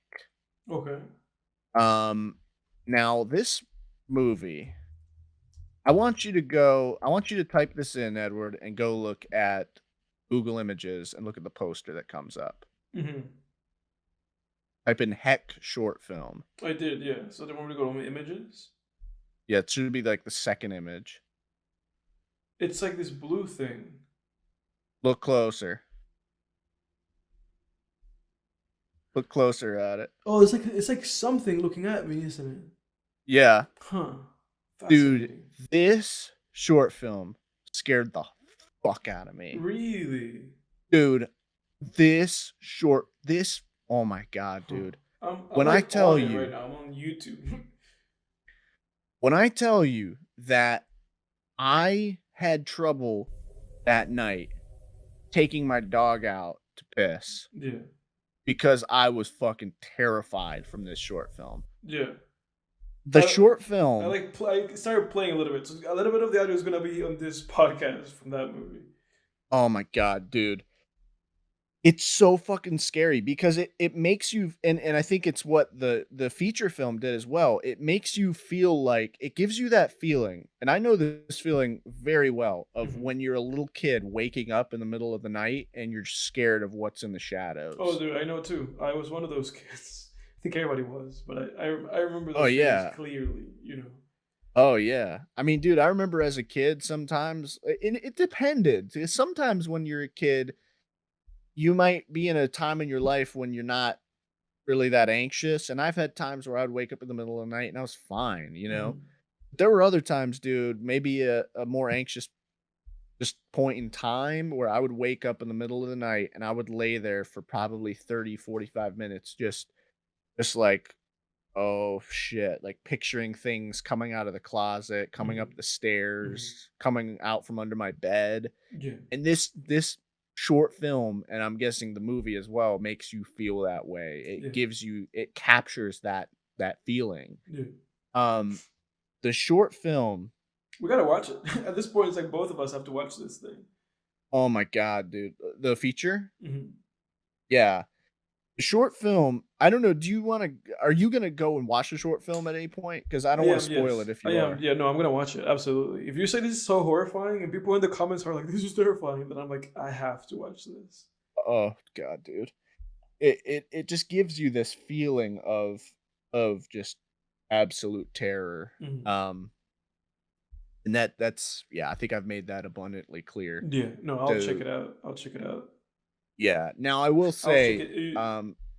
yeah, now I will say the short film, after seeing the short film, picturing that in feature form at an hour and 40 something minutes at that, Mhm. I think Skinamarink, and I've heard this that it's too long. Mhm. It's too long to be sitting there looking at these static shots of, a TV light in the background flickering with children's toys on the ground, and Mhm. creepy music sort of Mhm. playing. I've heard this movie is too long, but um, so I don't know. But I do. I think this movie. I've heard this movie is one of the most terrifying things ever. If you let it, if you sort of you know buy in. I am always into whenever there's a year, like whenever there's a year and there's like a movie, like oh this is the horror movie of the year, like that always excites me, because Yeah. it's always at least interesting. Like I Yeah. remember there was a little bit where like every year there was one, it was like oh this year's It Follows, the next year The Witch, the next year The Hereditary. Hereditary. It was like year after year after year, and I was always hyped. Those horror movies were always the one thing that I was always hyped for because I was like, I know that this is gonna be, at least it's gonna have one scary scene and it's gonna be interesting. So Yeah. if this is the movie that's gravitating right now, man, I'm all for it. Horror movies are always exciting. They're always more exciting than anything else because Oh you're yeah. like, oh, this is gonna scare me. Yeah. Yeah. They feel like an event, Mhm. Mhm. because I mean, like back in, I would have loved to have been alive back when Blair Witch first came out, Mhm. which I actually think I was alive. I think I was also just like 1 years I old or think yeah, I something. think both you and I were like one or two. Yeah. Came out in '99, right? Yeah, that means I was two and you were probably one. Yeah, I bet it was real. I bet it was something, man. To be, yeah, 1999. I bet it was real. It must have been something at that time to have the Blair Witch Project out, and everybody was talking about it. I mean, Mhm. my dad told me that when that came out, him and his buddy like sat down to watch it, and it just made them like shit their pants. Really? Yeah, literally, like he actually had to change his pants. No, Yeah. um, but yeah, so I agree with you on that one for sure. I've been I've been wanting to ask you this, Edward. What is a horror movie or horror monster, either one? Because there are scary monsters in not scary horror films, Mhm. in my opinion. So what's like a horror movie or horror monster that has made you sort of like check over your shoulder, maybe at night or something? Look, Or man. like you gotta go, or like you gotta get up to piss and you're just like, oh fuck. I Look, wish I didn't man. think of that movie just now. Look. The only movie that comes to mind, you saying that, is the Korean movie The Wailing. Really? Yeah. I still need to see that. And That's on my I watch remember that I list. mentioned that movie to you because that movie, and you may watch that movie and be like, "Oh, this is crap," and Edward's a big baby man, which is always a possibility. I've heard nothing but great things about this movie. But I watched that movie, and that movie got me for like a handful of days. We got me. Oh, And I'm not gonna say anything to you because you haven't seen yeah. it, so I'm not gonna spoil it. But when you asked me that question, that's the only movie that came to my head. That's the Yeah. only one, where I was like, oh shit, and I kept, and images kept like reoccurring in my head, and I was like, you know, shook. That's the Yeah. only movie. Yeah. Oh, that's the only one? That's the only one that I can think of, because there's like other movies, but there's like for a little bit, like after I watched that Bagul movie, for a little bit. Sinister. So yeah, for a little bit after I watched Sinister, sometimes if I would look out, I would look in between the bushes and be like, "Is the Bagul? Is the Bagul in there?" Yeah. I would have like moments like that of being like, "What's going on?" It's it around here, but that kind of goes away very quickly. Yeah. Yeah. Bagul kind of lost his Sinister kind of lost its hold on me because I felt that way too, but I've Mm, seen that movie. That's one of the horror movies that I've actually rewatched probably the most. mm, Just because it's a solid one I feel like to throw on with people mm, because it's very I feel like it's one of the most um accessible good horror films. Like it's mm, one of the most accessible horror films that also happens to be really good. mm. Sinister, like, it's really accessible. You can get just anyone who watches horror films, you can have them watch that and you guys will have a good time. As a result, I've rewatched that movie a lot, so it's sort of I've been a little bit desensitized. Mhm. I would say Insidious, the little boy scene Oh yeah. with Oh, the record player. no, that haunted me too for a bit. Yeah, that I remember when I first watched that. That was so unsettling. Like I think the first like two times, or like the first three times, because I think the second and third time I like noticed it at different places. Like the first time Yeah. I just saw it when I saw it, and then the second time I saw it like in the fucking closet when she walks by. So there is Yeah. like, the first few times of me watching that movie, I was so unsettled by that. I was Oh, so yeah. creeped out. Like I'm getting chills. Like I'm getting like Oh, yeah. chills like right now, just like thinking about these movies, man. Yeah, that's the creepiest part of the movie, dude. Mhm. The fucking I mean, there's other scary parts, but like, the red-faced demon Tiptoe part through the is window. Yeah. oh god. Oof. Dude, Yeah. the red-faced demon scene, where he appears behind the dad, I mean, Mhm. especially the first time you watch it, that scene's fucking scary. Yeah. But I don't even think that scene can touch the subtlety, just the subtle creepiness of that record player scene. No. And Where the even mom is taking out the trash, and then yeah. she just sees this little boy No, man. dancing in the house to Yeah. the No, to the that's record. so creepy. Oh, And the something that also like got me from that movie is like the very end when she takes the pictures of him and yeah. that thing is like next to him. I was like, oh shit. The There's thing is him. yeah. Yeah, exactly, it's Oh, him, what yeah. which way so there's 2 scenes. There's the very end when she snaps the picture, That's the one I'm talking and about. it reveals that he's possessed Yeah, by that's the the one I'm talking bride, but about. then Yeah. oh, okay, Yeah. because there's also the part where they reveal that, um the psychic medium had helped the dad's family Yeah. because whenever the mom would take a picture of the dad when he was a kid, Mhm. you'd see the bride in black like in the background, and she Mhm. would get like closer Yeah, in those each those picture. those creeped me out so much too. Oh Like it was man. all that stuff. Like that movie's really creepy, man. Oof, It's a yeah, creepazoid of a movie. it is. I mean, it's not you know it's not an accident that Insidious is mentioned on pretty much every horror subreddit, Mm. on every horror subreddit thread. Like, Yeah. what movie scared you? Someone's putting Insidious. Insidious, Yeah, yeah, right? yeah, It's no accident. yeah.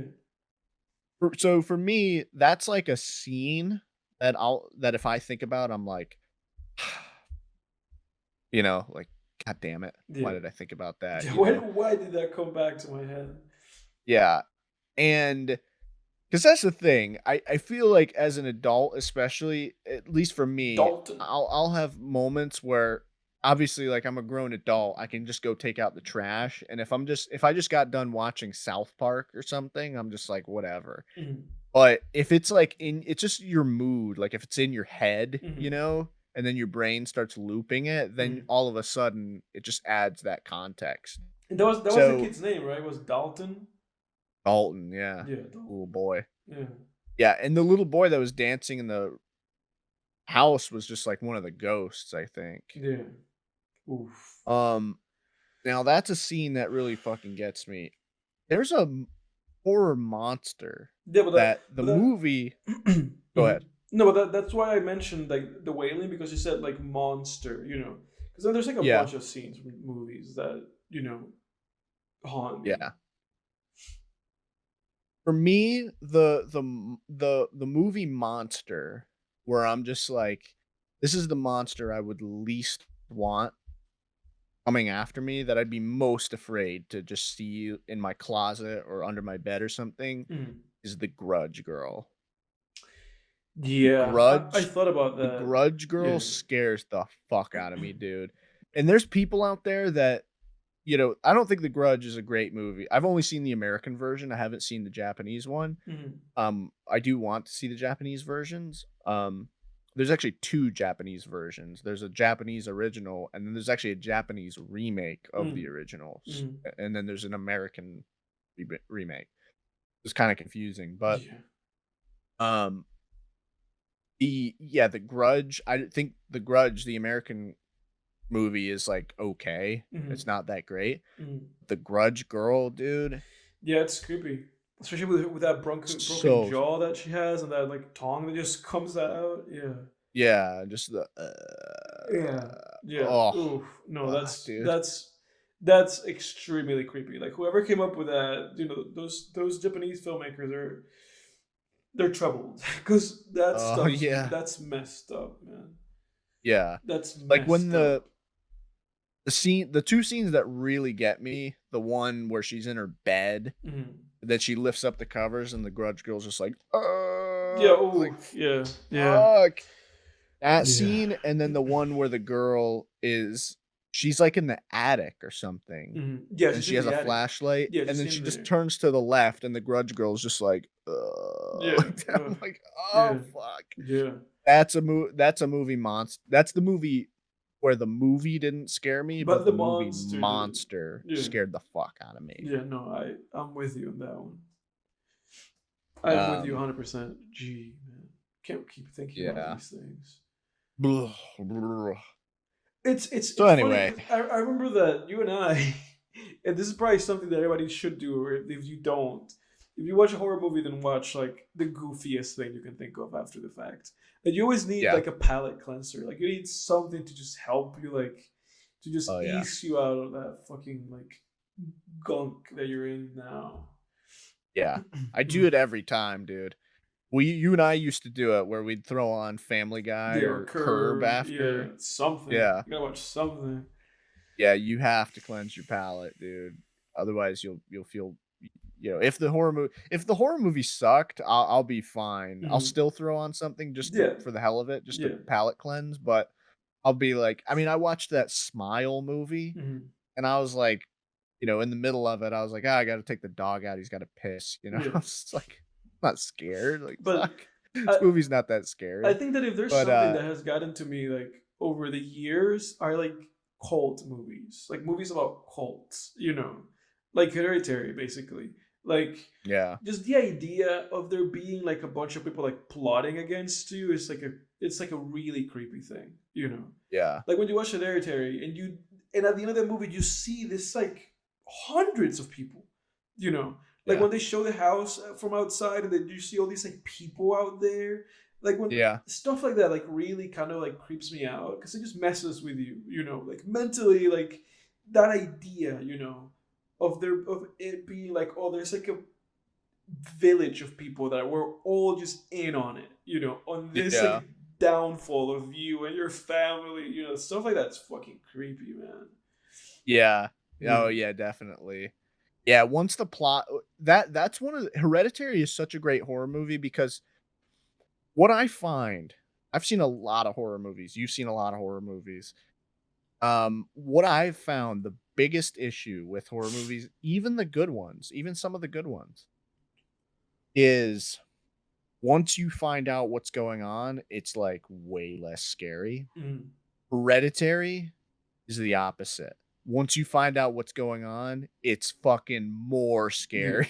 and it's the Which same thing with it's movies like go ahead. no. You go ahead. You go ahead. I was just gonna say it's like magic the way they did that. Yeah.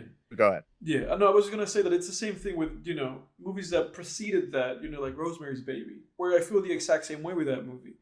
Like when that Yeah. movie comes to an end, and that woman, spoilers for Rosemary's Baby. When she just finds out that it's like all of these people were in on it, including her husband. It's like such a messed up feeling where you're just like, Yeah. it's like you never had, you were never going to win. You never had it. It's Yeah. it's just overwhelming, that feeling of just knowing like, oh man, you were so deep in it. You were trapped. You were so deep in it. And Yeah. that's kind of like the messed up thing about Hereditary, because you're following this main character, this woman, and you want her to get somewhere, and you feel for her and what's happening, and then she's done. The last like 15 minutes of that movie, she's not, she's the boogeyman in that movie, and that Yeah. in itself is also such like a tragic thing. I mean, it's a tragedy, that fucking movie. It's heavy, Yeah. man. Even talking about these movies is heavy. Oh yeah. I feel like I'm getting chills. Yeah, no, dude, I've been talking getting chills the about past like 20 minutes, and I feel like just talking about these movies warrants me being like, okay, I have to pop up like an episode of like I'm feeling the same way, dude. Family Yeah, Guy. do you hear my dog right now? I hear him, yeah. Oh god, that stupid dog. I'm gonna try like whenever you're talking, I'm just gonna mute myself. That's all right. But yeah, that's all I got though. That's all I've got. Yeah. Ooh, yeah, I get shivers. Shit. I think we should we should probably get into the movie now. Unless you had something else you wanted to bring up. No, I don't have anything else. I had just like the news that Netflix is apparently going to start charging people for password sharing. That's probably smart. Yeah, I don't know. People are making like a big hubbub about it, But I don't know. I think it just depends on how much they charge people. Like if they charge you I feel like if they charge people like $1, it's like fuck off. But like, oh, if you charge somebody for sharing their password, like, I don't know, 25 cents, it's like, oh, whatever, It really just depends, because everybody's sharing their password with somebody, And if they just charge you, like, like let's say you and your family probably share Netflix. And if they charge, your family for like each different person who has a login, that's like, that adds up, that can be like $25, And at that point, it's probably not even worth it, Yeah. Yeah, for a lot of people anyway. Yeah. But yeah. Oh, real quick question for you too, because you were talking about movies about cults that really scare you. Mhm. Have you heard of the movie? I think I might have asked you this. I'm almost certain I have. But have you heard of the movie Martyrs? Yeah, isn't that movie like? Isn't that like a super violent movie? Yeah. Yeah, you and I Yeah. talked about that. Yeah. Yeah, I'm not gonna pick this movie for the podcast or Yeah. anything, so don't worry about that. Yeah. I wouldn't. It seems like a movie I wouldn't want to subject anyone to. It has to be something that they choose to watch. Yeah, and I've had that movie like in my to watch list for a while. I've just been like so hesitant because I know that it's like really gruesome. Same here. It's been in my watch list for a while, and I'm just kind of like, man, it seems really good from what Yeah. I've heard about it. Yeah, but it's rough, man. It's rough. I've seen like some still images. That stuff looks rough. Yeah. It seems like, torture stuff with an actual point and a Yeah. theme to it, but Yeah. it's still, man. And there's something about it too. So like, with Hellraiser, something like Hellraiser, for example, that stuff's fantasy, like it's supernatural. Mhm. But with like something like Martyrs, Just trying to where be like it's realism. Yeah. yeah, it's just that much more because as violent as Hellraiser is, at the end of the day, it's fiction. Yeah. It's just fantasy. I mean, it's all fiction, but it's fantasy. Like Yeah. it's dark fantasy horror. It's this magical puzzle box and these demon creatures. And it's Yeah. as gruesome as it is. It's like, okay, it's supernatural stuff, It's you know. digestible. Yeah. Yeah. Yeah. But yeah, I feel the same way. I've been very hesitant to watch that one, Yeah. so No. we probably won't talk about that one on this podcast until Yeah. one of us watches it Yeah. and Yeah. mentions it, you know. Yeah. But But let's get on it. Let's get on Mr. Scott Mescudi. We watched Intergalactic, or rather, Jake watched Intergalactic and I listened to the album. So you're gonna get like you're gonna get yeah. two different takes from one that watched the thing and the other one who listened to the thing. But we experienced Kid Cudi's Brain Galaxy. What do you think? Where are you at? What are your thoughts? I thought it was okay. Yeah. Um, that's my yeah. I thought it. I have more to say, obviously, Mm-hmm. but that's my initial reaction. Mm-hmm. And I kind of knew it was going to be about maybe even before a little bit before the midpoint of the movie. I was just like, yeah, I think this is okay, and it's Mm-hmm. going to continue to just be okay. Yeah. Like it's watchable, but I had a similar experience. This was directed by a first-time director, Fletcher Miles. I think he has like co-directing and so on credits with animation and stuff like that. But that was kind of my experience with it, where for instance, I think a big highlight of this film, and I think this is the reason why a lot of people watched it, is the animation. yeah, It has very much, very much a Spider-Man into the Spider-Verse animation. It took me a little bit to kind of get used to it because it's like a little bit like Spider-Man into the Spider-Verse. It's like above this film in terms of animation. This movie's like a little bit below it in the sense that the comic booky, kind of like almost like frame by frame, you know, key animation thing they were doing kind of bumped for me at the very beginning. And then I got really used to it. You know what I'm saying? Because at the beginning it kind of seemed almost like too like key animation where people were just, their hands were moving from one point to the other without there being an in between. And then yeah. eventually I just kind of got like, okay, I've adjusted. My brain is like filling in the gaps for this animation. But it was great. The animation was beautiful. There were points in which it would get like really fluid, and it would not be like, key animated anymore. Mm. Like when he was like in that nightmare sequence, when he was like running away from Mr. Rager, which was kind of horrifying, honestly. Yeah, it That was. was horrifying. That thing, he's like almost getting stepped on by it. Um, but yeah, I mean, beautiful animation. I kind of grew a little bit in appreciation for the album. I've kind of been growing in appreciation for that album, but funnily enough, having listened to Mr. Yachty's album, Let's Start Here, I couldn't Mm. help watching this movie but think about what you said, and because I believe you texted me saying that this feels like what the Kid Cudi's album should have been, and it's true.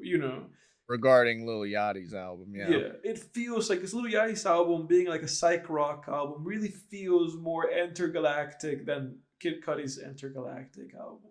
It was a real letdown Yeah, in terms of concept, anyway. yeah. I just feel that Kid Cudi, that was my issue with Entergalactic. I think he was just too comfortable on that album. Mm-hmm. Just too laid back. It's like I feel like he just found this sound with Kids See Ghosts Mm-hmm. and then Man on the Moon 3, Mm-hmm. and he just kind of kicked back with that sound. It reminded me a little bit of, so like when Future came out with Dirty Sprite 2 and What a Time to Be Alive with Drake, right? Mm-hmm. And it was like, wow, man, like Future's like got this awesome sound that's like really working for him. And then he came out with that album, Evil or Mm-hmm. whatever, that has the song Wicked on Mm-hmm. it, Zanny Yeah, Family, yeah. um, Low Life, which I think is his best song. Mm-hmm. But people started to with that album, people were kind of like, and a lot of future projects after, people were kind of like, okay, he's getting a little comfortable with this sound. Mm-hmm. He's sort of like repeating what works. Mm-hmm. And I sort of feel that way with Kid Cudi's Intergalactic. Mm-hmm. By no means is it, a bad album. It's a really good album. Mm-hmm. And it's very listenable. I just yeah, I felt that he took this, that Kid See Ghost sound and that Man on the Moon 3 sound, and then sort of brought it into Intergalactic and was like, "Oh, I'm just gonna kick back and keep doing that sound," Mhm. and it just felt sort of like reheated leftovers And I to me. agree. I agree. I think that's actually like a very good way of kind of putting that, because it really does feel like that. Like he found it's like he had like a second breath, with that sound, with like the Kids Go sound that him and Kanye developed, that then he doubled down on, with Men on the Moon 3, like you said. And I think that's like actually like a very clear way of saying that. I don't think I've heard anybody say that. And it really does feel that way. That it's just kind of like, not laziness, but comfort of just being like, I figured out how to make this sound work. So I'm just going to make this sound again, even though that Yeah, sound didn't fit, like that. yeah. Like, I think you and I were like I think you and I were like as hyped as each other for that fucking album. Like I remember saying to you like a lot, like, oh, this sounds like it's gonna be a great, great thing, intergalactic. It's gonna be, this like great psychedelic, like, you know, like long album. And it ended up Mhm. being neither of those two things. It was a short album. Yeah. Yeah, but the Yeah. movie, how do you feel about the movie? Like in terms of like what are the things that you thought were like really positive and you were like, okay, this really works and Cuddy really hit it out of the park here, and what were the Mhm. things that you were kind of just like, okay, this is not really working out? Yeah, so starting with positives, I thought that yeah, I mean, it kind of goes without saying the animation was really good, but Mhm. here's the thing, I get really sort of it becomes really tiring with films when we have to sort of resort to like, yeah, the cinematography was great and the Mhm. acting was great. It's Mhm. like, yeah, that stuff is It's technical. it's barely worth saying. It's Mhm. because it's just like, yeah, it should be, Mhm. like, it needs to be, Mhm. right? It's not even an option. Mhm. It's like rewarding, like rewarding your kid for going to school, you know what Right. I mean? It's like Right. he's supposed to, Right. you know? So, I don't even feel like it's even really worth saying, Mhm. e except to just sort of fill up a list of positives, Right. just for me, right? Right. I'm not Right. I'm not, shitting on anyone who wants to point out the animation. That's great. Mhm. But just for me, just barely even seems like, yeah, it should be good. It's an animated film. Mhm. Animation should be good. Mhm. Animation, right? Right. Um, I thought that soundtrack was really good. Where did the soundtrack come from? No. Yeah. Uh, yeah, the sound Where and did those actually songs that come album from? works. Yeah, that album works really well as a soundtrack because then when you watch the movie, Where did that song Frequency come from? It's a great song. Frequency. yeah. Ba-da-da-da. I mean, shit, that's a way better album than Yeah. Passion, Pain, and Demon Slaying. Yeah. That's a way better album than Yeah. Intergalactic, I And think. that and you could name Passion by the Demon Slaying Intergalactic and it would fit that album more than it fits this one. Yeah, yeah, I think so too. Yeah. Um, I like almost every song on Passion, Pain, Demon Slaying. I do I too. think. I think you and I have the same top Kid Cudi albums, don't we? Like, what's your top three? I think we've already said this, but I forgot. Yeah, Passion, Pain, and Demon Slaying. Man on the Moon 2, and Kid See Ghost. Yeah, yeah. That's my same top three Kid Cudi. Yeah, I Yeah, like Satellite Flight I do too. a good bit as well. Hmm. But yeah, yeah, I think our ranking would be pretty similar. Yeah, I think we've actually done it before. yeah. We have done Um, that before.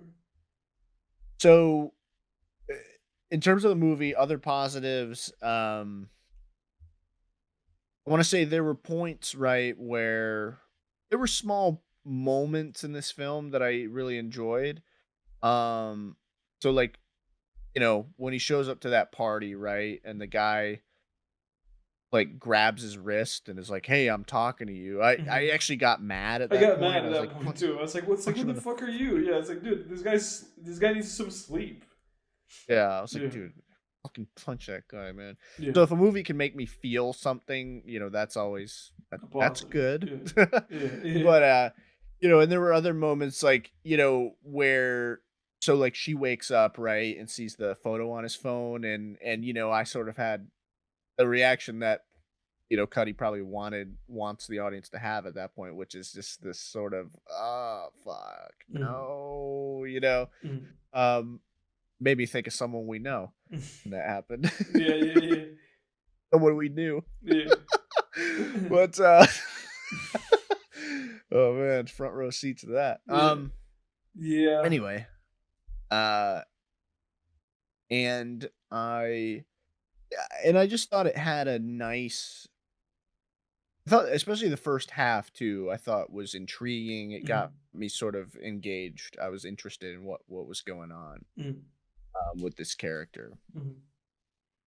So where this movie didn't work for me was I just felt it was sort of unfocused. Yes. So it promised stuff that it didn't deliver on, Yeah. right? Yeah. So even just the log line of this film, right? Like this character is struggling with balancing, his career pursuits Yeah. with love. Yeah. And No, that's it not was even never. what the movie's about at The all. movie wasn't that about that at all. The movie, like, Not about that at his all. character wasn't really struggling with anything. You know. No. He- And then it even hinted at sort of, this company being like, "Hey, Mr. Rager should be this," but they never. But and that that didn't never. go That anywhere. didn't go anywhere. Yeah. That just resolved. No. That just resolved itself, and then it was just resolved. Right. Yeah. And I also just felt there were certain points where I just felt screenwriting 101-ish, where it was Mm. just like, guys, this is screenwriting 101, and Yeah. we're sort of so the biggest thing for me was and I hate when movies bring this out of me because I hate sounding like some screenwriting professor who's just reading from a textbook, Mm. but there's a reason a lot of these things exist, right? Things words like stakes and Right. stuff like that. Right. As much as we hate bringing those things up because it just sounds really academic, Mm. um, again, they're there for a reason. And this movie that just didn't feel, it just felt like I didn't, I didn't have a reason to care, right? I didn't care too much about their relationship, partially because he doesn't even meet her until far too long into the film, in my Mm. opinion. Mm. So it takes time. It takes like 30 minutes for him to meet her, I feel, Mm. or almost. Mm. It takes a He doesn't meet while. her till almost the half-hour mark. Yeah. And so you've already squandered a lot of time that should have Mm. been spent developing their relationship. Also, they do this montage and it's like they've only been together for a week or Mm. something. Mm. And so that takes away a lot of stakes as well because it's like, okay, you know, I don't know, it just doesn't feel because you can do a rom-com in real time where it all takes place in like a day or something, but And you can call it before sunrise. right, but Yeah. because you're living it in real time with the characters, then you're sort of building the emotions as they do. But Mm. this movie kind of wanted to have its cake and eat it too, Yeah. where it sort of did a before sunrise thing, but it was like, yeah, but we're just gonna do a montage and skip over all that. Mm. And it was Absolutely. like, yeah, and it was just this montage. Also, sort of a small complaint, the montage and the shots of them having sex, I thought were really in poor taste. Like, I They was were just really like, this important. is yeah, I was like, "This is too raunchy. Yeah. This doesn't fit because this movie, No. it felt very Yeah. warm-hearted, Yeah. and so then when they showed these shots of them just getting it on, like, soft core porn, It was. I Yeah. was like I'm like, "Shit, this movie was Yeah. very lighthearted," Yeah. you know? And It's like, that's but yeah, yeah. that. No, you dude. You're like everything you said are my own like issues with the film. You're absolutely right. Where it felt like the movie was confused. Yeah. Where it was like, well, what are we doing? Because like even with the Ty Dolla Sign thing, where like he was like, oh, I met this woman at the laundry room and I had sex with her. Even that, it was like, okay, it was funny, but even that kind of fell out of place, or it just kind of was. And at that point in the movie, we had not been like, exposed to that. So it kind of felt weird because it was like, well, is this a family movie or like what are we doing? Like, is this like, like what is going on? Like, and even if this is not a family movie, like you said, it just feels like exploitative and out of place. Especially because of the relationship that we had with the actors, and not the actors, like with the characters. And I ended up kind of just thinking to myself, I was like, well, it feels like we're kind of objectifying these characters, because we're just, you know, you get what I'm trying to say. Because it's like we just met these characters. Like you said, we didn't really like develop with them. We just got a montage. Simultaneously, like you said, we're getting these scenes of them just having sex. As we also show a montage of them, like spending time together and brushing their teeth. And it's like, well, just through you showing these images, you're not gonna do an Up on me. This is not Up. This is not Up. I'm not gonna watch this like Right. montage and then feel bad and be like, oh man, I really watched these people's whole relationship. It didn't work that way. And Yeah. something big for me too was that these characters were not, it just felt like they didn't really have any agency. They would just do things. People would tell them things. Things would happen to them, but they didn't really do anything until like they decided to get back together, and they got broken up because of a confusion through Kid Cudi's character just not seemingly being able to put words together, because she was like, "Were you with her?" That was so frustrating. Yeah, that was so frustrating because she was like, "Were you with her?" And he was like, "Well, yeah." And he's like, "Dude, but elaborate, like say what happened, Don't just say like, well, yeah, but it wasn't what you think." And it's like, dude, you're not saying anything. So it's like forced conflict coming from characters that through this point in the movie have not really done anything. They didn't face any obstacles. We started the movie and Cudi had moved into a new apartment and she was his neighbor. And we ended the movie, and Cudi was still living in that apartment. And now they're together, and everything's going great at their work. But they never really faced any difficulties at their work, so it's not like things were ever going bad. Yeah. It's just kind of things just kind of happened. Things happened, and it was an hour and a half long movie. And at some point, I was like, "Why is this movie still going?" Like I remember like when they got together, I was like, I said out loud, I was like, well, now they have to break up because there's still too much time left. And it feels like the movie's, when they got together, I was like, it feels like the movie's about to end, but there's time left. So the ex-girlfriend's going to get involved somehow. And dude, the second that I said that is when it's like when they went into like, oh, they're sleeping in bed and the phone, like beeps. And I was like, oh, I bet it's it's like a text from his ex. Oh, and it was. Oh, and then the conflict, So it's like, I don't know, like it really showed the fact that, Cudi wrote this and that Cudi's not a screenwriter or, like it just showed, this kind of just felt like what I would have written like first year of college. Yeah. Like that's really kind of how it came across. And the movie also Same here, and the movie also kind of like, fails that like, litmus test with films where you have scenes with her and her friend. Like you have scenes devoid of male characters, but all they talk about is Kid Cudi in those scenes. Like there's never a scene where they don't talk about the male characters. So the movie commits that sin of having female characters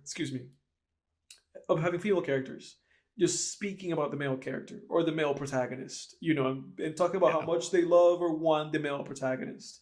So it just kind of feels like wish fulfillment, like it just kind of feels like that. Like it's like so like a man's movie where that man is trying to make a movie where everybody loves him, and when he's not around, women talk about him. And he's desired, and he gets the girl that he wants at the end, but his ex also wants him. Everybody wants him. So it's like, it just feels juvenile. It feels very juvenile. Very, it felt very juvenile. Even like the trippy scenes just felt so unearned to me. Mm-hmm. It just felt like this Cudi was stroking his own dick. Yeah. It was just like, like he was just, like he was just, stroking his ego, Yeah. man. Like, oh, look at this trippy shit. It's like, Mhm. dude, they're not even doing Yeah. Yeah. hallucinogens. How can you even have a scene where Yeah. people are tripping that they didn't even take anything? Yeah. I don't know. Maybe that sounds stupid and ignorant, but it just felt really unearned. Like Mhm. it just was trying to create this forced sense of wonder that Yeah. just wasn't. I'm like, yeah, the visual, it's kind of cool, Yeah, but no, it's no, and uh, like you said, I was like 100%. It feels unearned, 100%. And I remember when it happens the first time. Honestly, I was like, is this supposed to simulate like them like having like intercourse? Like, what is happening? Like I remember like mm, thinking that I was like, is this like like symbolism or like imagery supposed to stand in for that? And I was like, oh no, it wasn't, because we still watched them do it in the movie. You know, so like you said, it just was. It just existed for the sake of itself. yeah. And you know what the big problem too is? So in rom coms or It romance films in insists upon general, itself, Lois. yeah, Yeah. it insists upon itself, Lois. Yeah. It insists upon itself. Um, so in romance films, right? Like any film, you want to have stakes where it's like, if what happens if these two characters don't end up together, right? Mhm. So, for example, in Pretty Woman, right? You have these two you have a businessman who's really, just straight-laced. He just got dumped by his girlfriend. He's always working. He's just Mhm. kind of unfulfilled, right?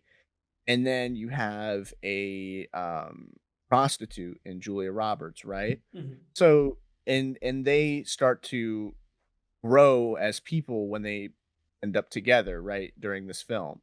And so the stakes of it, if they don't end up together, you start to care because it's like, okay, well, then she goes back to being a prostitute Mhm. and he goes back to living this life of just unfulfillment. Mhm. My dog's close. Um, and so you start to realize like, oh shit, this is what they're going back to if they don't end up together, I'm right? laughing just because of how close he is. And you said that you're Yeah, like, oh, I my think he's like dog's right. close. Yeah, that was loud. He said he's like right by my door. Yeah. Um, so Yeah. God, so I love him. Um, but damn, he just barks at the worst times. Yeah. Um, so yeah, so for example, in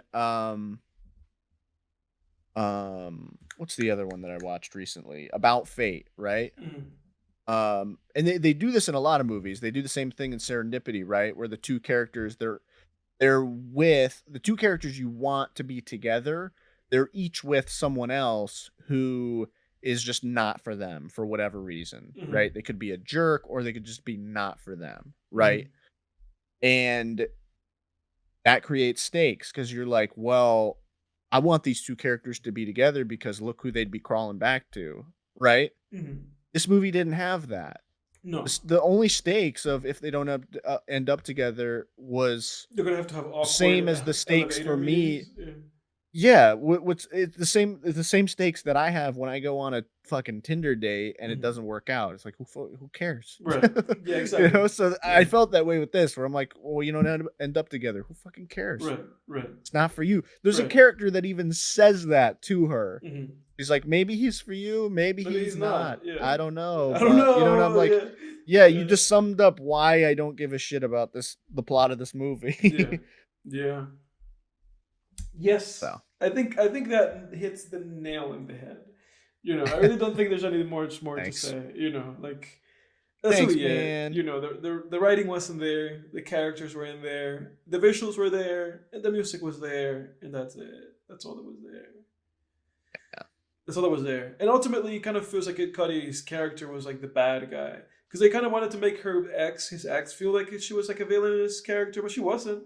No, She wasn't guilty of anything. She wasn't no, guilty of. she was just sending him a flirtatious Yeah, picture. she She wasn't kind of guilty. missed him. No, she wasn't guilty of anything. She wanted to be with him. That's what she wanted. She didn't know he wasn't in a relationship. She didn't know any of those things. Like he ultimately was the cause of his own problems. Yeah. There was no villain. There was, you know, he was the cause of his own problems. It was his fault. Yeah. They tried to make the vagina party guy a villain at first, and then they just abandoned They that abandoned halfway that. through. Yeah, that was completely abandoned. Which was a huge missed opportunity because he Yeah. immediately pissed me off in the first scene that he was in. Yeah, yeah. I was like, "Oh, okay, this is the antagonist of the film." Mm-hmm. But they abandoned that, and I'm like, "You struck oil and you Yeah. stopped digging." No, Like, you know, then, you had me hate the villain, yeah. this quote unquote villain. You had me hate this guy in the first scene he was in, and then you didn't use him. No, because then if you think about it, how things kind of came through at the end, that guy wasn't a villain at all. He was just kind of a jerk. But obviously, he like helped her career, and she like, you know, got ahead because of him. And he didn't do anything wrong to her. You know, he was just kind of he's shitty. just kind of a douche. Yeah, he was kind of shitty to Cuddy at the beginning, and he's kind of a douche, and that's it. You know, other than that, he was like actually a net positive in her life. Yeah. so it's like, okay, all right, you know. But Edward, she's looking for me. She's looking for me. Wah, wah, wah, wah. Yeah. If anything, though, this movie did give me sort of a reignited appreciation for that album. I told you, that's what it did for me too. I was like, oh, this song's bang. You know, they're catchy. Yeah. You know. Yeah, it went great. The songs went great with a lot of the scenes. Yeah, I will say that. I think he made them for the movie. I think he made these songs for the movie, and then he just repackaged them, and he was like, "But this is also an album now." And it's like, okay, all right, you know, because even the "Get Off the Weed" thing fit here, you know. Yeah, like it doesn't fit in the album. Like I told you, in the album, I hate it. I hate when that shit comes in the album. But then in this fucking movie fit, and I was like, oh shit, this is great. You know, get off the weed. Now I do what I want. Now they're gonna go party, whatever. You know, great. Yeah. Timothée Chalamet was in this. Ty Dolla $ign was in this. Their characters look just like them. What's his name? Jaden Smith was in this movie. He was the guy who like ghosted a girl. And Macaulay Culkin was in this movie. He was the guy who like fell and like dislocated his like shoulder, and then he like popped it back in. Oh, I didn't even realize that. I believe that's who that was. I might be wrong. Don't quote me on that. But I believe that's who that is. And I mean, it looks just like him. So I think it is Macaulay Culkin. And, and Yo, Dick, Macaulay Culkin. Yeah, it is him. Downtown Pat. Yeah, I told you. Like, I remember when he came in, I was like, that has to be Macaulay Culkin. And the artist who has that like big New York display with like all that pizza and stuff, that's musician 070 Shake from Kid Cudi fame, because she has credits in that album. Oh, okay. She's the one that goes like, look at the cast here, man. I knew Timothée Chalamet immediately. I knew his voice. No, the character looks like Ty Dolla $ign with a shaved head. Yeah. Yeah, Ty Dolla $ign's character I knew visually. Mm-hmm. I was just like, oh, that's Ty Dolla $ign. Yeah. I didn't realize Christopher Abbott was in this. Yeah, he is. They co-starred in James White, mm-hmm. which anyone who listens to this and you know I love that movie. Mm-hmm. And Vanessa Hudgens is in it too. Yeah, I've seen that movie too. She was her friend. She was her best friend. Did not recognize that voice. Interesting. But yeah, I like that scene with Macaulay Culkin where he talks about, you know, he was like, oh, I dated this girl, and when I woke up, you know, the next day, all my stuff was gone, you know. And when they tracked it down, and I asked her, like, why did you take all my stuff? And she was like, oh, so that you would remember me, you know. And then Chalamet goes like, yeah, man, you know, he goes like, drama is kind of sexy, you know. And then he just starts crying. Like when he started crying, that just made me like bust out laughing. Yeah. He was like, love's the best thing, man. You gotta take care of it. You gotta share it. But the fact that he just like started crying meant like, oh, that really did affect him. You know, it really did like that girl really did make an impact on him. But it's hilarious that like he's just outwardly like crying because he's remembering this, you know. Yeah. Yeah. Fun stuff. That was good. Not a great movie, but good scenes. Fun stuff overall. Yeah. You know, I enjoyed watching it. Yeah, I didn't mind it. Yeah. Yeah, I guess that's that. What would you give this movie? Well, and I want to say too that I sort of foreshadowed this movie, I feel like, when I was talking about that's one of the biggest things in storytelling is just getting me to care, Mhm. right? Mhm. And that was just the biggest problem with this movie. I just didn't, as fun as some of the dialogue was, and some of the scenes were pretty You were good, and invested in. yeah, I No, there was just yeah. was like, I could live my life without ever knowing if these two end up together. Right. You know what I mean? No, And that's they kind of will. no, that's We that. know I anyway. had the exact same experience where like I said to you, like when this movie was like 30 minutes out and they were like in the midst of like their relationship, I was just kind of like, well, like, can we skip to the when this ends? I can skip to when this ends because I know that because I was like, I know that this is gonna, I know they're gonna break up and it's gonna be bullshit, and then it was. Right. Yeah, yeah. Yeah. And I almost feel like it would have been better because it would have been more of a character arc for him. I feel like he didn't have an arc No, he didn't. at Oh, he didn't all. do. He didn't have any arc.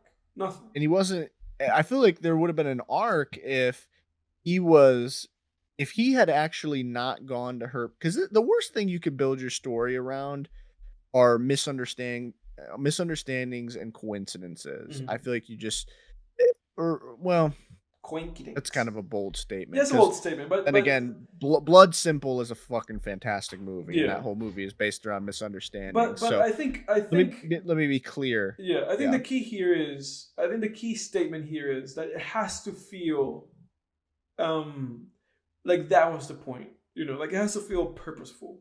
You're like, oh, you intended for that to be the case. Not like, oh, you're just yeah, using this as a crutch, to create conflict.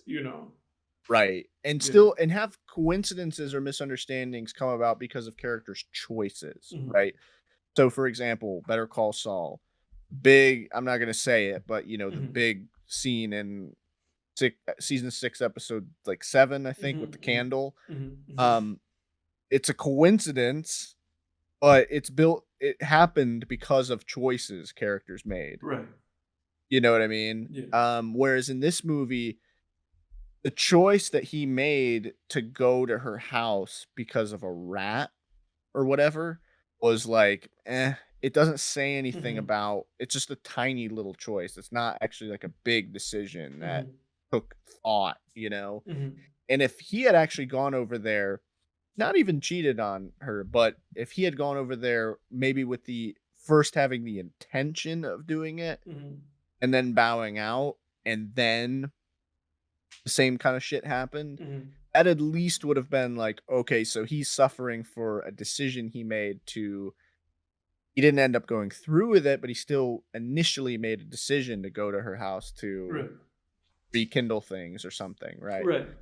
You would have had to rework a few things to leading up to that. Right. Otherwise, it would Yeah. have been out of character Yeah. because he was totally in love with Yeah. Dreadlocks girl, Yeah. Meadow. Yeah. But you get what I'm saying. Yeah. You know, No, and like you said, stories are like sweaters where you pull one thread and you got to kind of fix other ones. right. But yeah, Exactly. Yeah, because if that happened, then like you said, when that scene would take place, would have to be rearranged, and then it would kind of have to be, you get what I'm saying. I'm not gonna elaborate on this. they would Everybody, have him and Meadow. yeah, Yeah, him and Meadow would have had to have at least a somewhat negative scene yeah. before that one for the that scene, the hypothetical scene where he Hmm. goes to his ex-girlfriend's house Hmm. to hook up with her Hmm. for that to work. Yeah. Right. Yeah, I didn't want to put the mental effort. Like I didn't want to put in the Yeah. verbal effort to be like, well, this would have had to happen story wise. Yeah, yeah. Story. But how do you feel about this movie? Where Oh do you yeah, where so do you my rate fucking this? rating. Yeah. You asked me that like 10 minutes ago. Yeah. 5 out of 10. 5 out of 10. Yeah, 5 out of 10. Yeah, yeah. Just solid. Just not a 4, not a 6. Just solid, unshakable. 5 out of 10. I would probably not watch this movie again, but I would probably look up like Can't Shake Her Intergalactic scene just to hear the music with the movie or something. But Yeah. Jake, all of that being said, us having talked in this long album of a podcast that we've done, having all this said, having talked about Lil Yachty, having talked about all of these movies, Tenet, ending up with Intergalactic. What do you got? You got a movie for us for next week? I do. It's a movie. So this is going to be a rewatch for me. Really? You're doing quite a few rewatchables, sir. I've not done I've only done one. I've not done one rewatchable on this podcast yet. Well, you could do them too. All right. But I've only done one other rewatch movie. It was the Black Christmas. Yeah, well, we can introduce that into the mix. Yeah. Every now and then, I feel like if we do 75% new watches and like 25% rewatches, we'll be good. Yeah. And I think both of us rewatching wouldn't be very fruitful, but one showing I would like to, like, if you want to show me a movie that you've seen and vice versa. All right. And vice versa. I'm down for that. So the movie that I watched this for the first time a couple years ago. It's a movie that I think is good for this time of the year too. It's a very downer. I've mentioned it to you. It's a movie called Another Earth. Yeah, that's right. You've mentioned that to me quite a few times, actually. Yeah. So this is a film that I think is not a perfect film, but I think it is a really stirring, emotional, deep film that I would love to hear your thoughts on. I have seen like scenes from this movie, and I've seen those scenes like when I was like 14. Like I remember just like watching like a part of it on TV, but I have no recollection. I just have like a memory of like a shot of like the other Earth in the sky, and that's it. Yeah. But I've been meaning to watch this movie for a long time because of having seen that scene and being like super curious. So I'm like really like, you know, I'll be really giddy for this one. Yeah. It's in my opinion, it's one of the most meaningful films ever. Really? Very meaningful. I might. So then, Jake, I might actually watch this one. Unlike every other movie in this podcast, which I've actually not seen, I've just read the plot synopsis on Wikipedia 5 minutes before we start recording. Well, you've been caught in a lie, sir, because there's actually no plot summary of this one on Wikipedia. So you've been caught. It just has the log line. Is there no plot summary for this movie on Wikipedia? Yeah, I checked. Wow. I really have been caught. Because sometimes when we talk about movies, I'll pull up the Wikipedia so I can. So if I'm like reminded of something like in the plot summary, and I couldn't do that this time, so I had to go by my notes and complete memory. You have caught me, sir. You've caught me lying in the podcast. That is true. I've actually seen all the movies. Yeah, you've been caught. So now, folks, from here on out, you guys won't hear Edward's voice because he's been fired from the podcast as of now for lying. So now it's just me. So enjoy. This is me officially being fired. So also, Jake is also going to retroactively edit me out of the podcast. So from now on, it's just going to be Jake talking and then silence. And then him talking. Bruce Willis from The Sixth Sense. Yeah. I looked Edward in that fat, ugly face of his. I said, Rosie, you're fired. Oh, God.